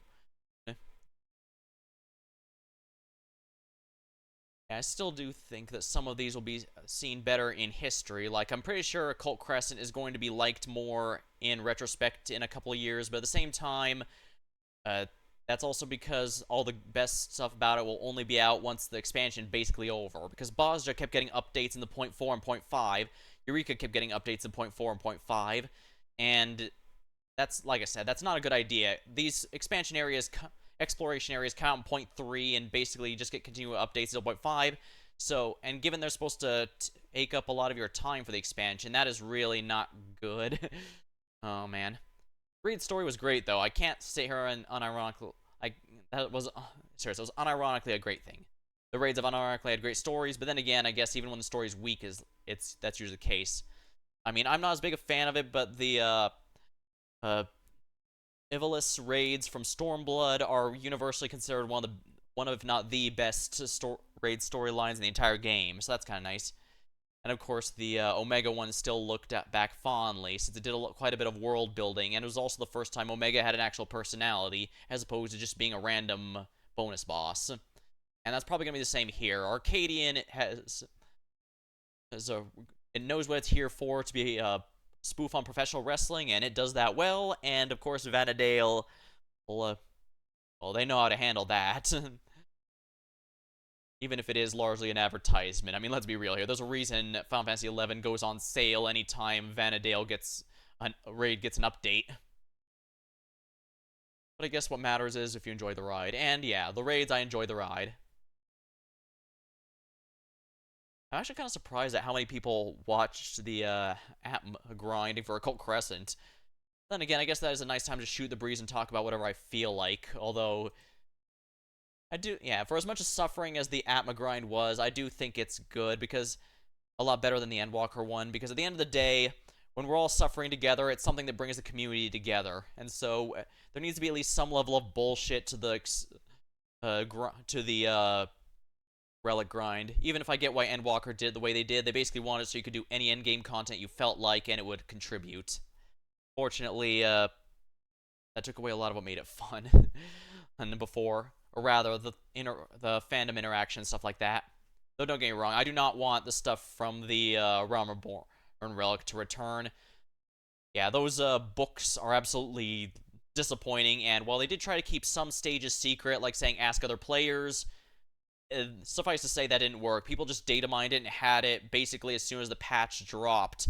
There was really no point in hiding, which is a bit disappointing, but not much I can do that really. Ah. Limbus Company. I was wondering how long until this one. End of September. Dang, has it really been that long?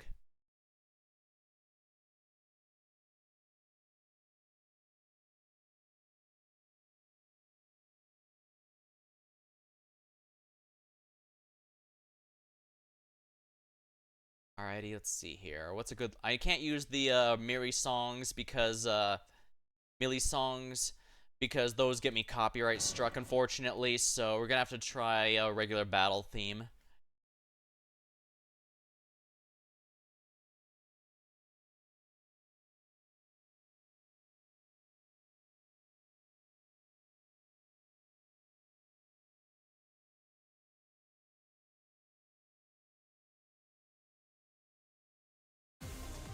Here we are. Yeah, Limbus Company!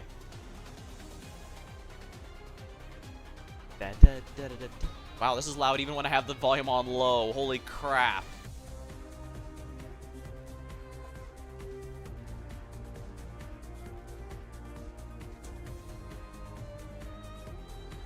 Limbus Company!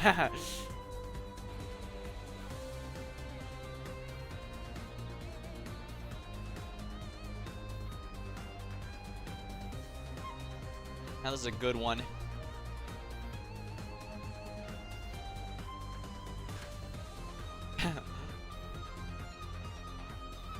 Yeah, this is really good stuff.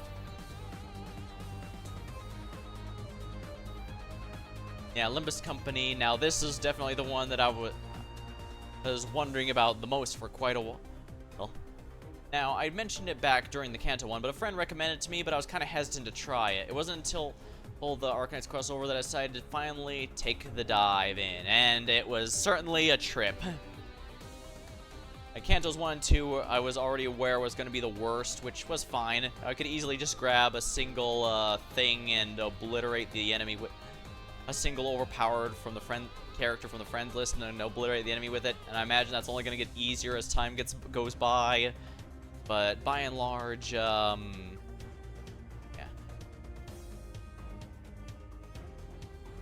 Once it Kanto 3, you could tell they finally got a good direction to take. So they were able to... Yeah, sorry, I don't script these, I just kind of go with what off the top of my head, but sometimes I wonder, maybe I should have had a set of bullet points. Then again, if I script it, doesn't that ruin the point of being off the cuff like this? My initial impressions here that can change at any moment.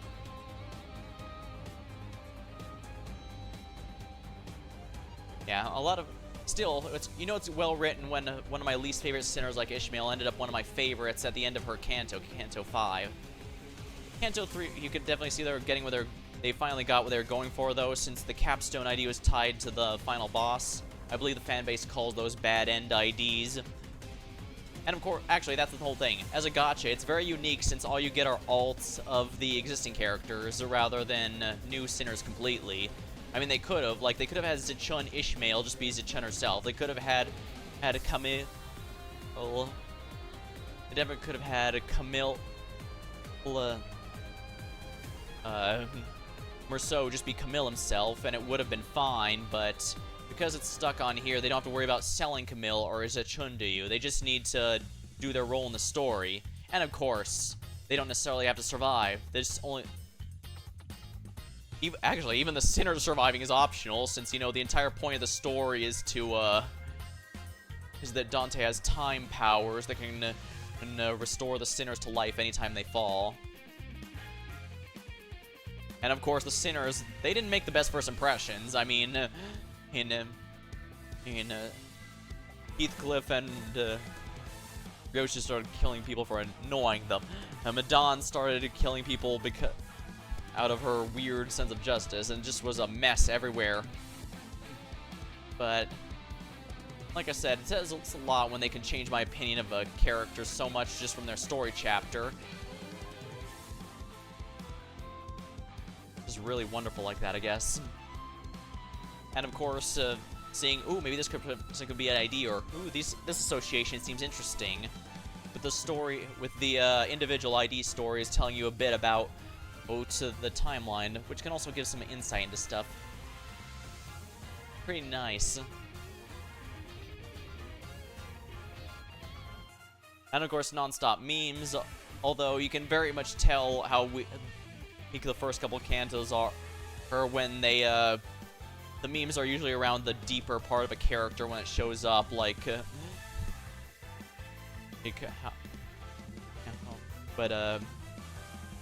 for Gregor, it's just Bugman, just his surface level, oh, his arm's a bug arm. Or Raja, it's just Gambler. He's a gambler. Oh, okay.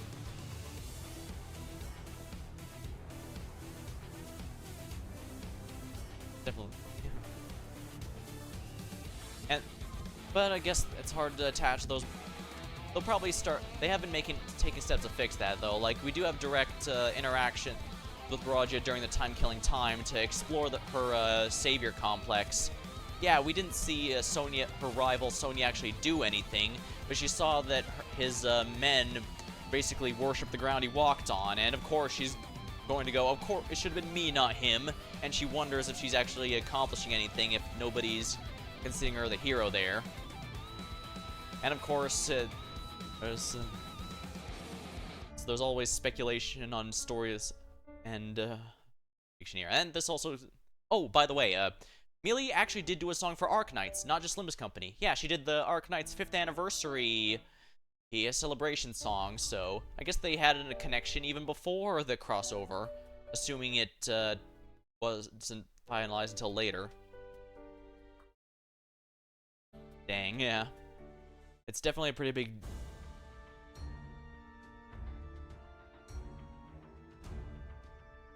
And of course, it is interesting to to be reminded of a lot of books that I've read earlier or knew of earlier.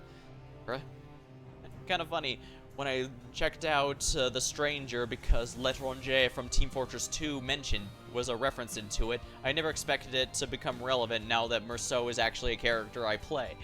Yes. On that note, I still hope the next Walpurgis, at time of streaming, that's going to be Walpurgis 8, will have a good one, because he's the only Sinner who doesn't have one yet. So that's going to be neat to see what he can get, and hopefully it'll synergize with my team. Now, where does it go? Sheesh.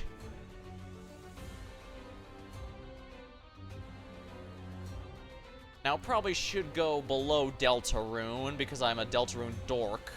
And yet, at the same time,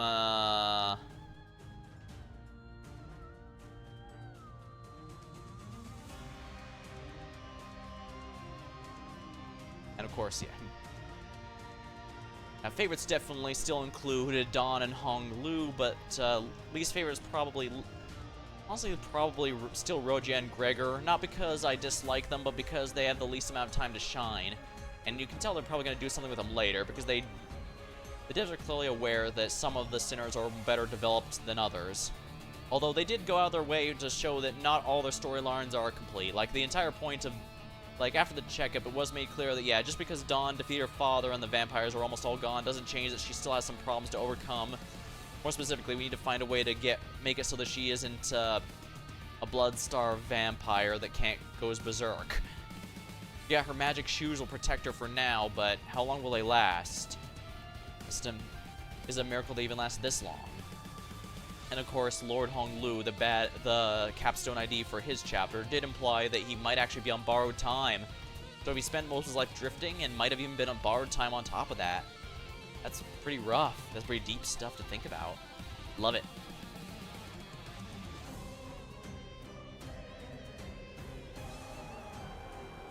And of course, it's always nice. It's nice that they have a good mix of villains that are sympathetic, like Father Dawn, but also some that are just straight up bastards, like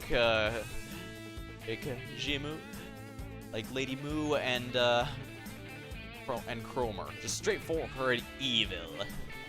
Oh, and Ahab. Ahab was a really engaging villain. I think it was fighting Ahab to the Compass music is why I realized, yeah, I'm sticking by this even past the crossover. Which is really nice. Yeah, I do personally love the Canto 4 reaction, and where Alphonse was just casual. like us not to bother about. Was just being casual towards us. Dante was all, oh, go screw yourself, Alphonse, and I was all, there was no middle finger big enough, Alphonse, and Faust is all, the manager says he gets the message. Oh, and of course, even my screw-ups were funny, he looking back. Like when Heath, the Earl King, took off his mask and said, "You really killed me?" And I'm all, I have no idea what this is. And of course, my buddy in chat was all, "Oh, you can't be serious. You don't reckon it's Heathcliff." Dang, it's all like, oh man, can I get a hint? No, you don't get a hint.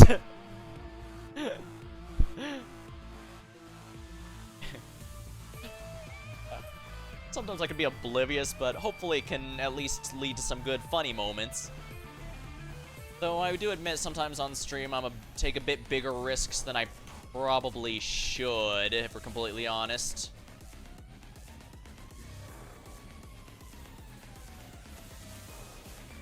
It also does bother the others sometimes.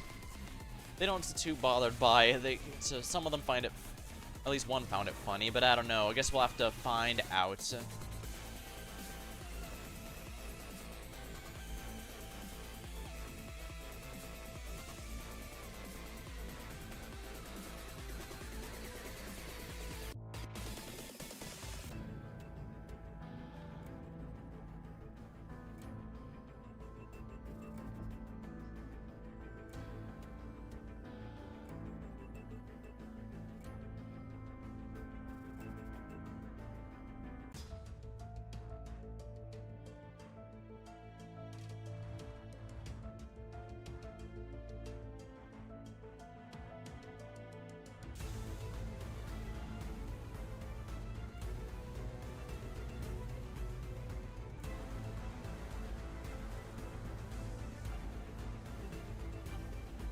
Very good.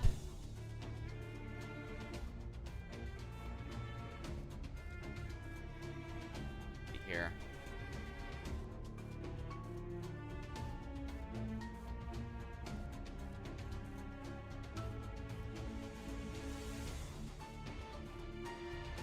Tales of Symphonia. No, wait, no, the Shape of Dreams, actually. Oh, Shape of Dreams is actually a new one.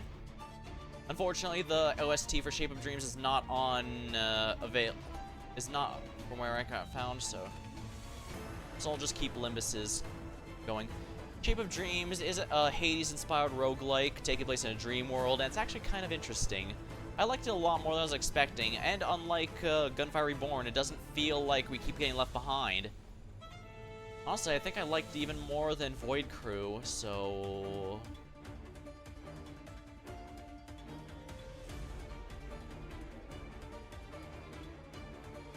also, yeah, it's nice that we can all compensate for each other, although it can also be very, very brutal if you're not careful. Because if you die, you're basically transported like 3 or 4 tiles away. Sometimes you even have to go out of your way to go there, and it's just a pain in the ass. Plus, like with Gunfire Reborn, if you're dead, you don't get anything whatsoever, which means you're going to, if it happens too much, you're going to be too weak to actually do anything, which is going to be a shame, honestly.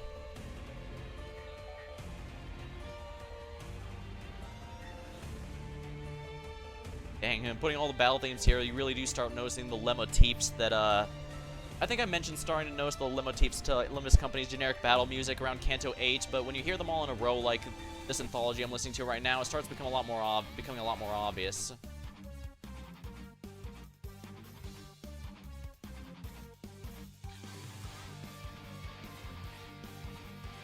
Yeah, Shape of Dreams is pretty good stuff.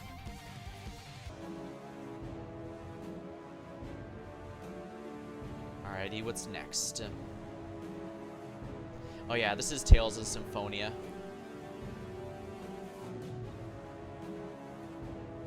Now, I'm afraid this is going to be biased here.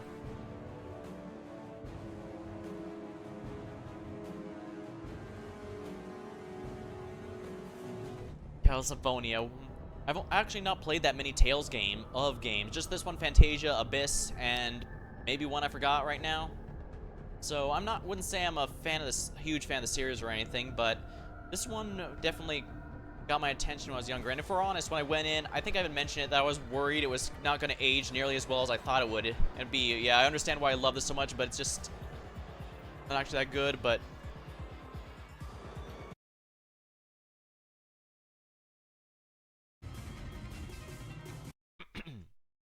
Alright, let's see.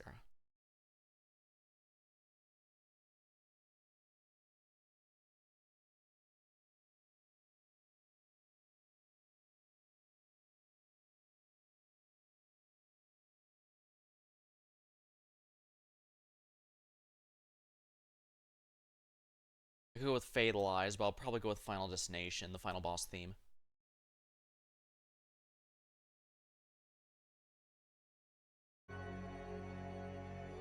Here we are. Yeah, in the shape of childhood. And like I said, it was not the first to invent the concept of angels being enemies. Nor was it the first one to have angels with sci-fi actually using sci-fi technology to their advantage. Nor is it the first where the villain was sympathetic by taking a good idea to the extreme, and yet it still hits very well. It handled them rather well. The gameplay did age a little because stuff like there's a few nuances to combat that would be in later games that this one kind of struggled with. But it was still genuinely enjoyable combat. I was able to get my main going again, even if I wasn't great. You could tell I was definitely there for the story, though, since I only did a fraction of the post-game and the final boss. I probably should upgrade the final boss's difficulty, if we're honest. Especially since he actually starts using some mystic arts there, but at the same time, well, like I said, I was antsy to see the ending there. So I do wonder if maybe I rushed to the ending too much. But yeah. A few things did surprise me, though. Like, I thought it went into the some of the concepts it doesn't. Like, it does explore... I was hoping it'd go... It does go a bit into the Angel Society, even though it doesn't go particularly deep. It does actually remember to have a good amount of a bunch of darkness enemies weak to light, so that you aren't purely facing angels that are going to highly resist it, so your light users aren't useless, which is something I wish Elden Ring had learned. Although I guess, to be fair, you can still use it in the DLC a bit more. But yeah, when you face what amounts to basically the Fantasy Vatican and their angels, you're gonna be fighting a lot of light foes. Yeah. I recall when I was a kid, I thought Colette got captured way too many times, and to an extent I do agree. I think the one from Rodile was absolutely unnecessary and mostly just filler, especially since it doesn't do much other than establish something was wrong with her, but a lot of other ways could have been done that without having her taken out of the party for a bit, or requiring you to check out Altamir and see if anyone mentioned, oh hey, there's a dragon nest over there. You can't, it's not even a dungeon, you just do a quick pair of boss fights, a quick boss fight in there and it's over. But I think the reason I thought she was caught so much is because I almost always end up getting the Colette end, the ending where you hook up with Lloyd with Colette, because the game does absolutely push them. If you don't, even if you don't interact with people too much, Lloyd will usually end up favoring Colette because just naturally the two have a very high synergy with each other. Which is also why the fan base usually considers them a canon couple, even though I don't know if it was ever confirmed or not. I have not played the sequel. I might, just to see how it is. I do know its reputation is bad, but... train wreck curiosity.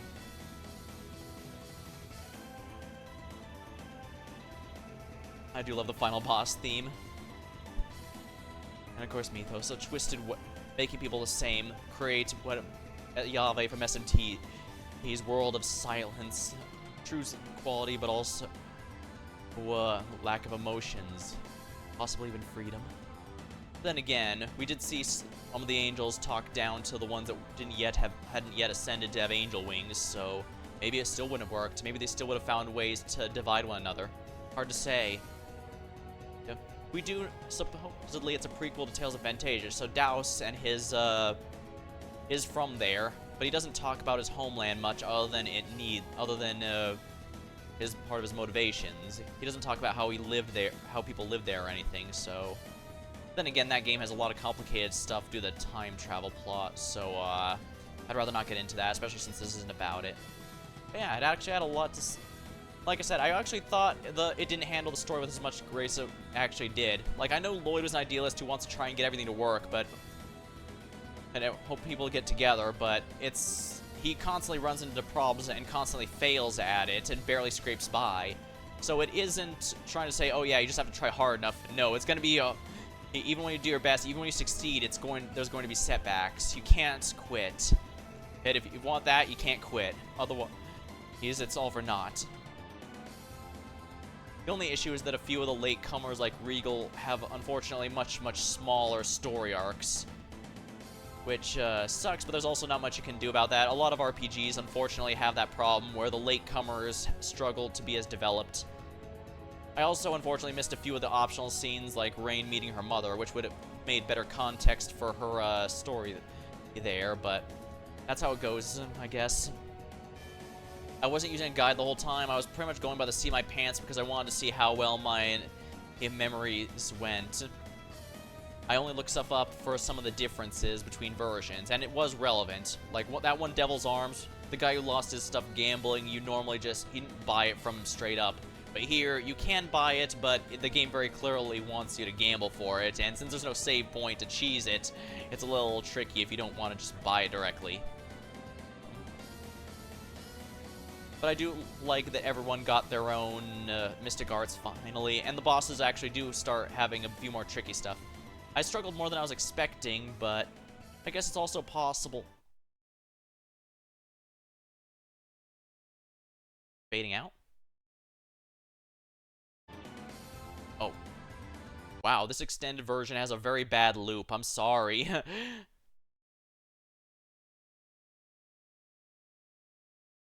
Oh, but I guess it was posted almost a decade ago. Although I guess that is rather recent in the grand scheme of things, given Symphonia itself is a very old game. Although, dang, it was really nostalgic looking at all those voice actors going, wow. A lot of those either were in famous stuff before, or would be in famous stuff after. Well, I knew a lot of familiar people, like Katara Strong would be there, but I wasn't expecting some of the others like Kira Buckland. Kind of neat. And it was, of course, it was kind of neat having the bad guy, Mythos, with you a bit. Hard to say if he wanted to try to turn them over, try to see if he could change his mind or what. But yeah, what I remembered did hold true. While he does genuinely believe in his overall goal, at the end of the day, he cares about his sister Martel more than anything else, and will sacrifice anything for that, anything for her. The family devotion is, yeah. I did read the wiki, and it did say that they do make note of that even in some of the crossovers, which I guess that makes sense. It was very clearly hinted at in Symphonia, so I guess it's reasonable to directly state it in later games, since, you know, there's no need to hide it. It's but at the same time, I do wonder. I do know there was a gacha, but I don't think it's around anymore. A number of gachas have died. In a way, it's kind of funny that all my crippling gacha addiction has been with ones that actually have stood the test of time. Although granted, some like Limbus Company I expect to end and then be Rockman X Dive, where they have an offline version you can play like a regular game. I look forward to that, I guess. And it definitely... Yeah.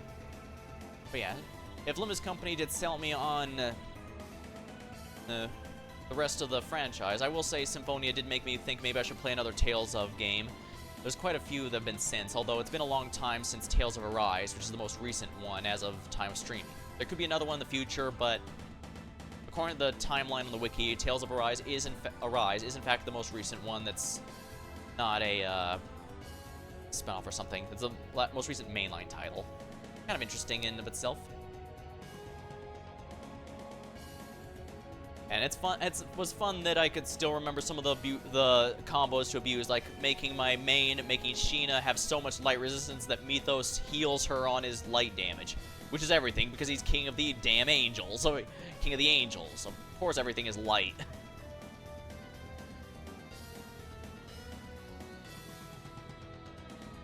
Yeah, this is a horribly biased take, but yeah, Tales of Symphonia held up far better than I was expecting. I mean, some stuff I didn't even remember. Like, I knew Genis did struggle with whether he wanted to side with Lloyd, but I didn't realize that even from the very start of the game, he was actually low-key racist, because he would say, of course, a human do that. Of course humans do this. He does all that stuff under his breath. And of course, as the game went by, he would become more and more high-key racist, where he says, "Oh, you humans are the same," even while Lloyd is right next to him, just because he can't stand anymore. For a game that wants to take a message of racism, they actually did handle it with a lot more grace than most trying to do that. They made it very clear the hatred does not come from nothing, and it's not impossible. Even the hatred of the designs in half-elves at the start was established. Of course they'd hate the half-elves. The designs have been oppressively ruling them for years, or possibly even decades. Of course they'd be upset about that, and since most are half-elves, it's easy to think, well, yeah, they're probably all there. They're basically, not to mention now, and the ironic part is that was entirely by design of Crucius, the ones in charge. So I guess there was definitely a piece there about racism begetting further racism. They were racist against human, and so they decided to oppress them to try and create a savior for themselves, which in turn caused humans to hate them more. And of course, the elves are just racist towards everyone. It was pretty awful. It was just a horrible mess. It did lightly touch on the classism, but only barely. It did get some nice insight on Zelos, but I think the Flanor scene with him is the best one, where he finally opens up as a character, but it's very difficult to get him without it's very difficult to get him because basically, friendship rankings in that game go up even if the character's not in the party. So if you favor Zelos, you also have to basically spurn Kratos. And unfortunately, the change I didn't like is that in the GameCube version, you could just reject the first 3 people that come to your door, and Kratos will just call Lloyd out. You can't do that in the new version. Kratos must be in your top 3 in order to get him. And of course, it's even more goofy that if you get Kratos, Zelos dies, but if you pick Zelos, Kratos is simply too injured to keep going because he's too plot important to let die. It's especially silly because, from my understanding, the sequel says they both joined. It's not a big deal, it's just kind of funny, if you ask me. Yeah. I'll never forget Mythos and everything around it. I'll never forget the game. It's just that special to me, and I'm glad I was able to re-experience it, even if situations caused me to delay the finishing it.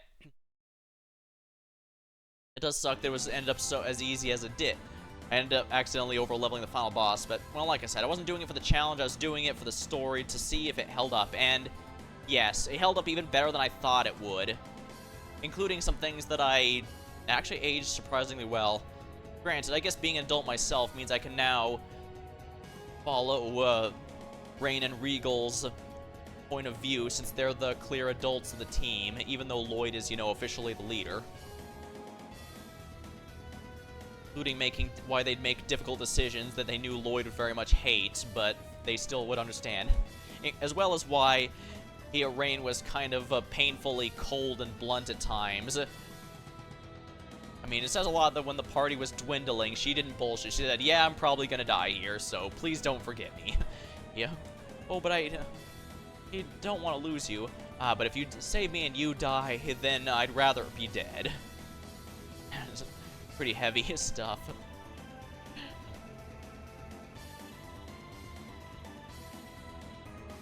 Pretty... I just have so many good things to say about this game. I love it. Even after all these years, and it seems it really did earn that. Even if it wasn't, even at the time it first came out, it was not the most original with its ideas, but it handled them well, and it still handles them well. Because, like I said, a lot of analogies, a lot of games or other media that tries to go with analogies for racism or idealism for trying to see things usually handle it a bit with the kid gloves or fumble it, but I genuinely think it was worked well here. It treats things with gravity, but it also doesn't show they aren't just there because people are cartoonishly evil. Well, it comes from somewhere, it's breaking the cycle of hate is never going to be easy. It's only, I mean, heck, when they were characters all face their temptation illusions, every single one without fail opened with them acknowledging, this is just an illusion, and yet because Mythos knew their weaknesses, he was still able to get them into an anxious state where if it wasn't for Lloyd, who knows if they would have actually been able to break out of it. I mean, maybe, but we don't know that. It also helped with the linchpin there of how important... Oh, it is there. And I am glad that I went with Colette over Sheena because, like I said, there's a few extra things like Lloyd being life being saved by a Colette's gift if you do that, as well as it just feels right, you know? Like I said, the game really pushes the two as a couple, well, and they make sense together.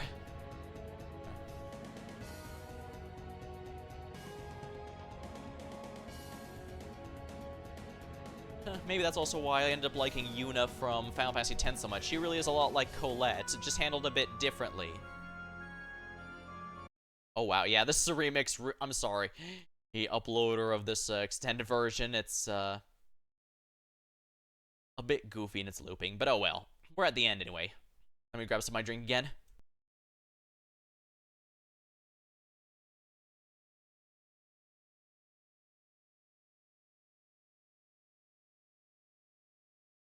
Ah, there we are.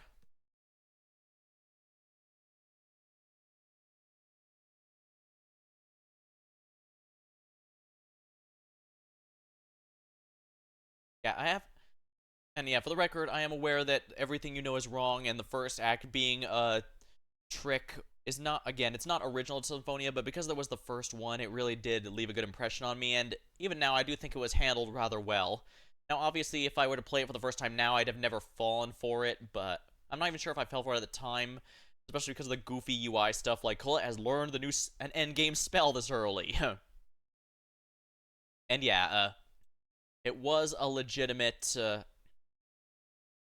And yeah, Judgment really is a legitimate endgame spell. I guess they felt it was just easy to give. Would be fine to give that to the player because, you know,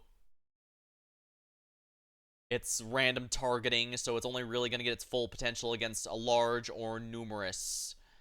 So, of course, the game isn't perfect. I did not like Niflheim in the original, and I didn't care for it now, especially since it's been doubled and mostly just... It's a good grind spot, don't get me wrong, except it's also the main place you would want to be grinding for. So it's a little goofy like that, I guess. So what's next? Ah, yes, my Halloween special. There's no music for this one, so I'll just leave this here. And go...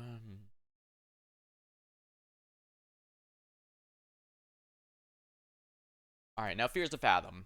Episode 4 I still think is the best one. The second one had a few parts where it kind of drags, although I do appreciate that they did put in a alternate, like if you don't want to do the seance thing, you could just play Jenga, and the same thing, the same outcome occurs.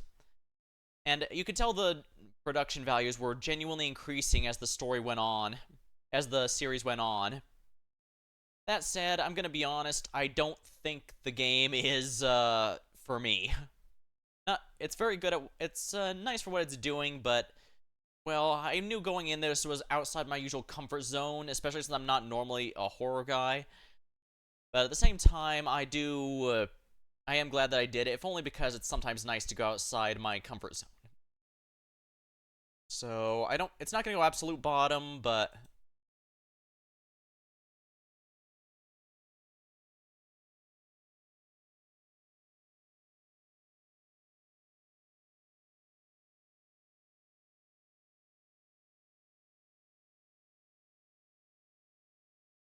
Yeah, there we are. Yeah, Fears of Fathom was genuinely enjoyable. Oh, and, yeah. Like I said, I'm kind of find it dubious this is based on a true story, but even if it is a completely crafted based off I think there might have been some creepy people here in the woods or whatever, the story crafted is good, and that's ultimately what matters. There's some weird parts, like, why is there peeing action in half the games? But, it did have a reasonable, the psycho killer of each game did react reasonably, so it was usually pretty clear, okay, this was my fault, or, okay, this is what I gotta do to avoid getting attacked.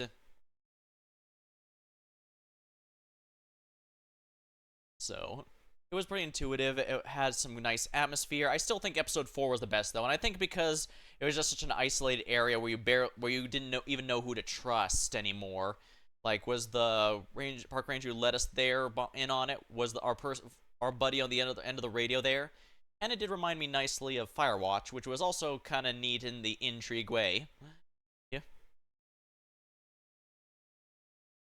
that was pretty cool. So yeah, that's let's see here. Let's see what the remainder are.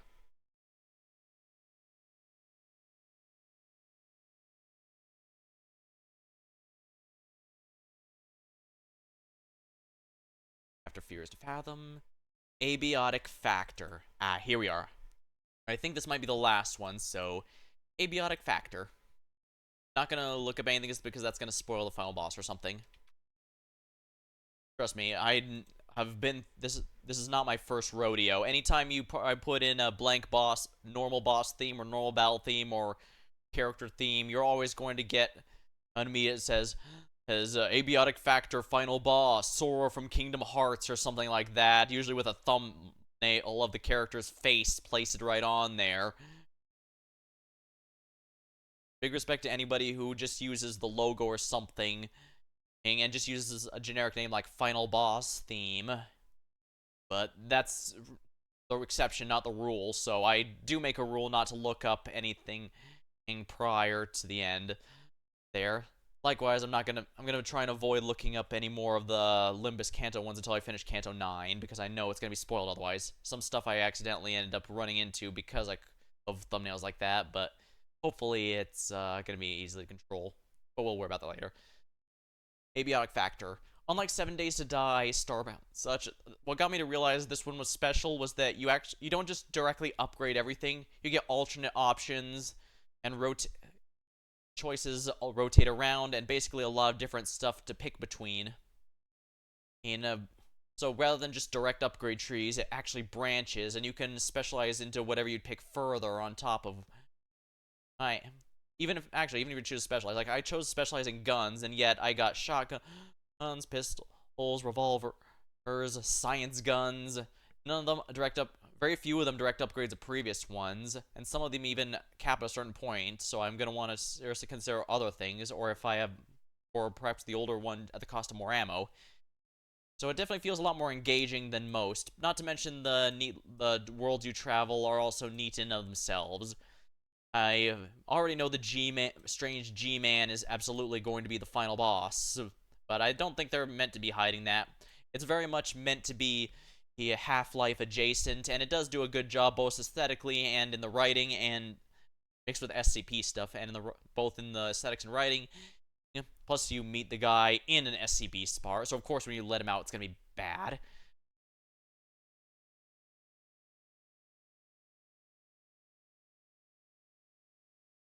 This one might actually go above Wilds, but then again, Wilds is genuinely good now. So we're probably going to be finishing up sooner or later, so probably put it this way. I think this might be the last one. Let me go through the whole list. Let me go through the remaining list up until December's end.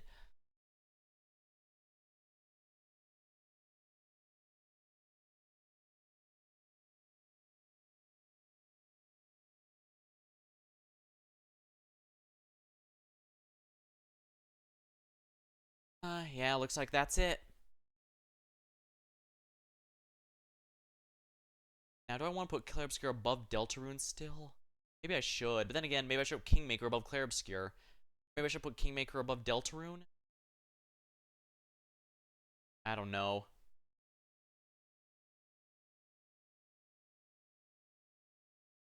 I will say it's actually been nice. So, this year I felt like I definitely had a lot more hanger. And it's definitely been a nice interacting with people a lot more. With each night, it definitely helps add the whole thing. So thank you all very much for tuning in. Even if you're lurking, that is perfectly fine. I hope it was entertaining to listen in on me, and I hope it was fairly relaxing. I don't like to well, the streamers I listen to myself are also usually a bit more laid back, so I like making the kind of content that it matches my preferences. So hopefully it can do the same for you. Alright. Guess this is everything. Yep, looks like that's everything. I don't have anything new until... Actually, I don't even have anything new at all until... At all in 2026, so I'm going to have to consider what to do next. That's going to be a very fun time, I guess. What do I mean, I guess? I know. Alright. Well, but that's going to be all for tonight. Thank you for tuning in, and until next time, thank you for watching. Hope you had a good time, and I'll see you later.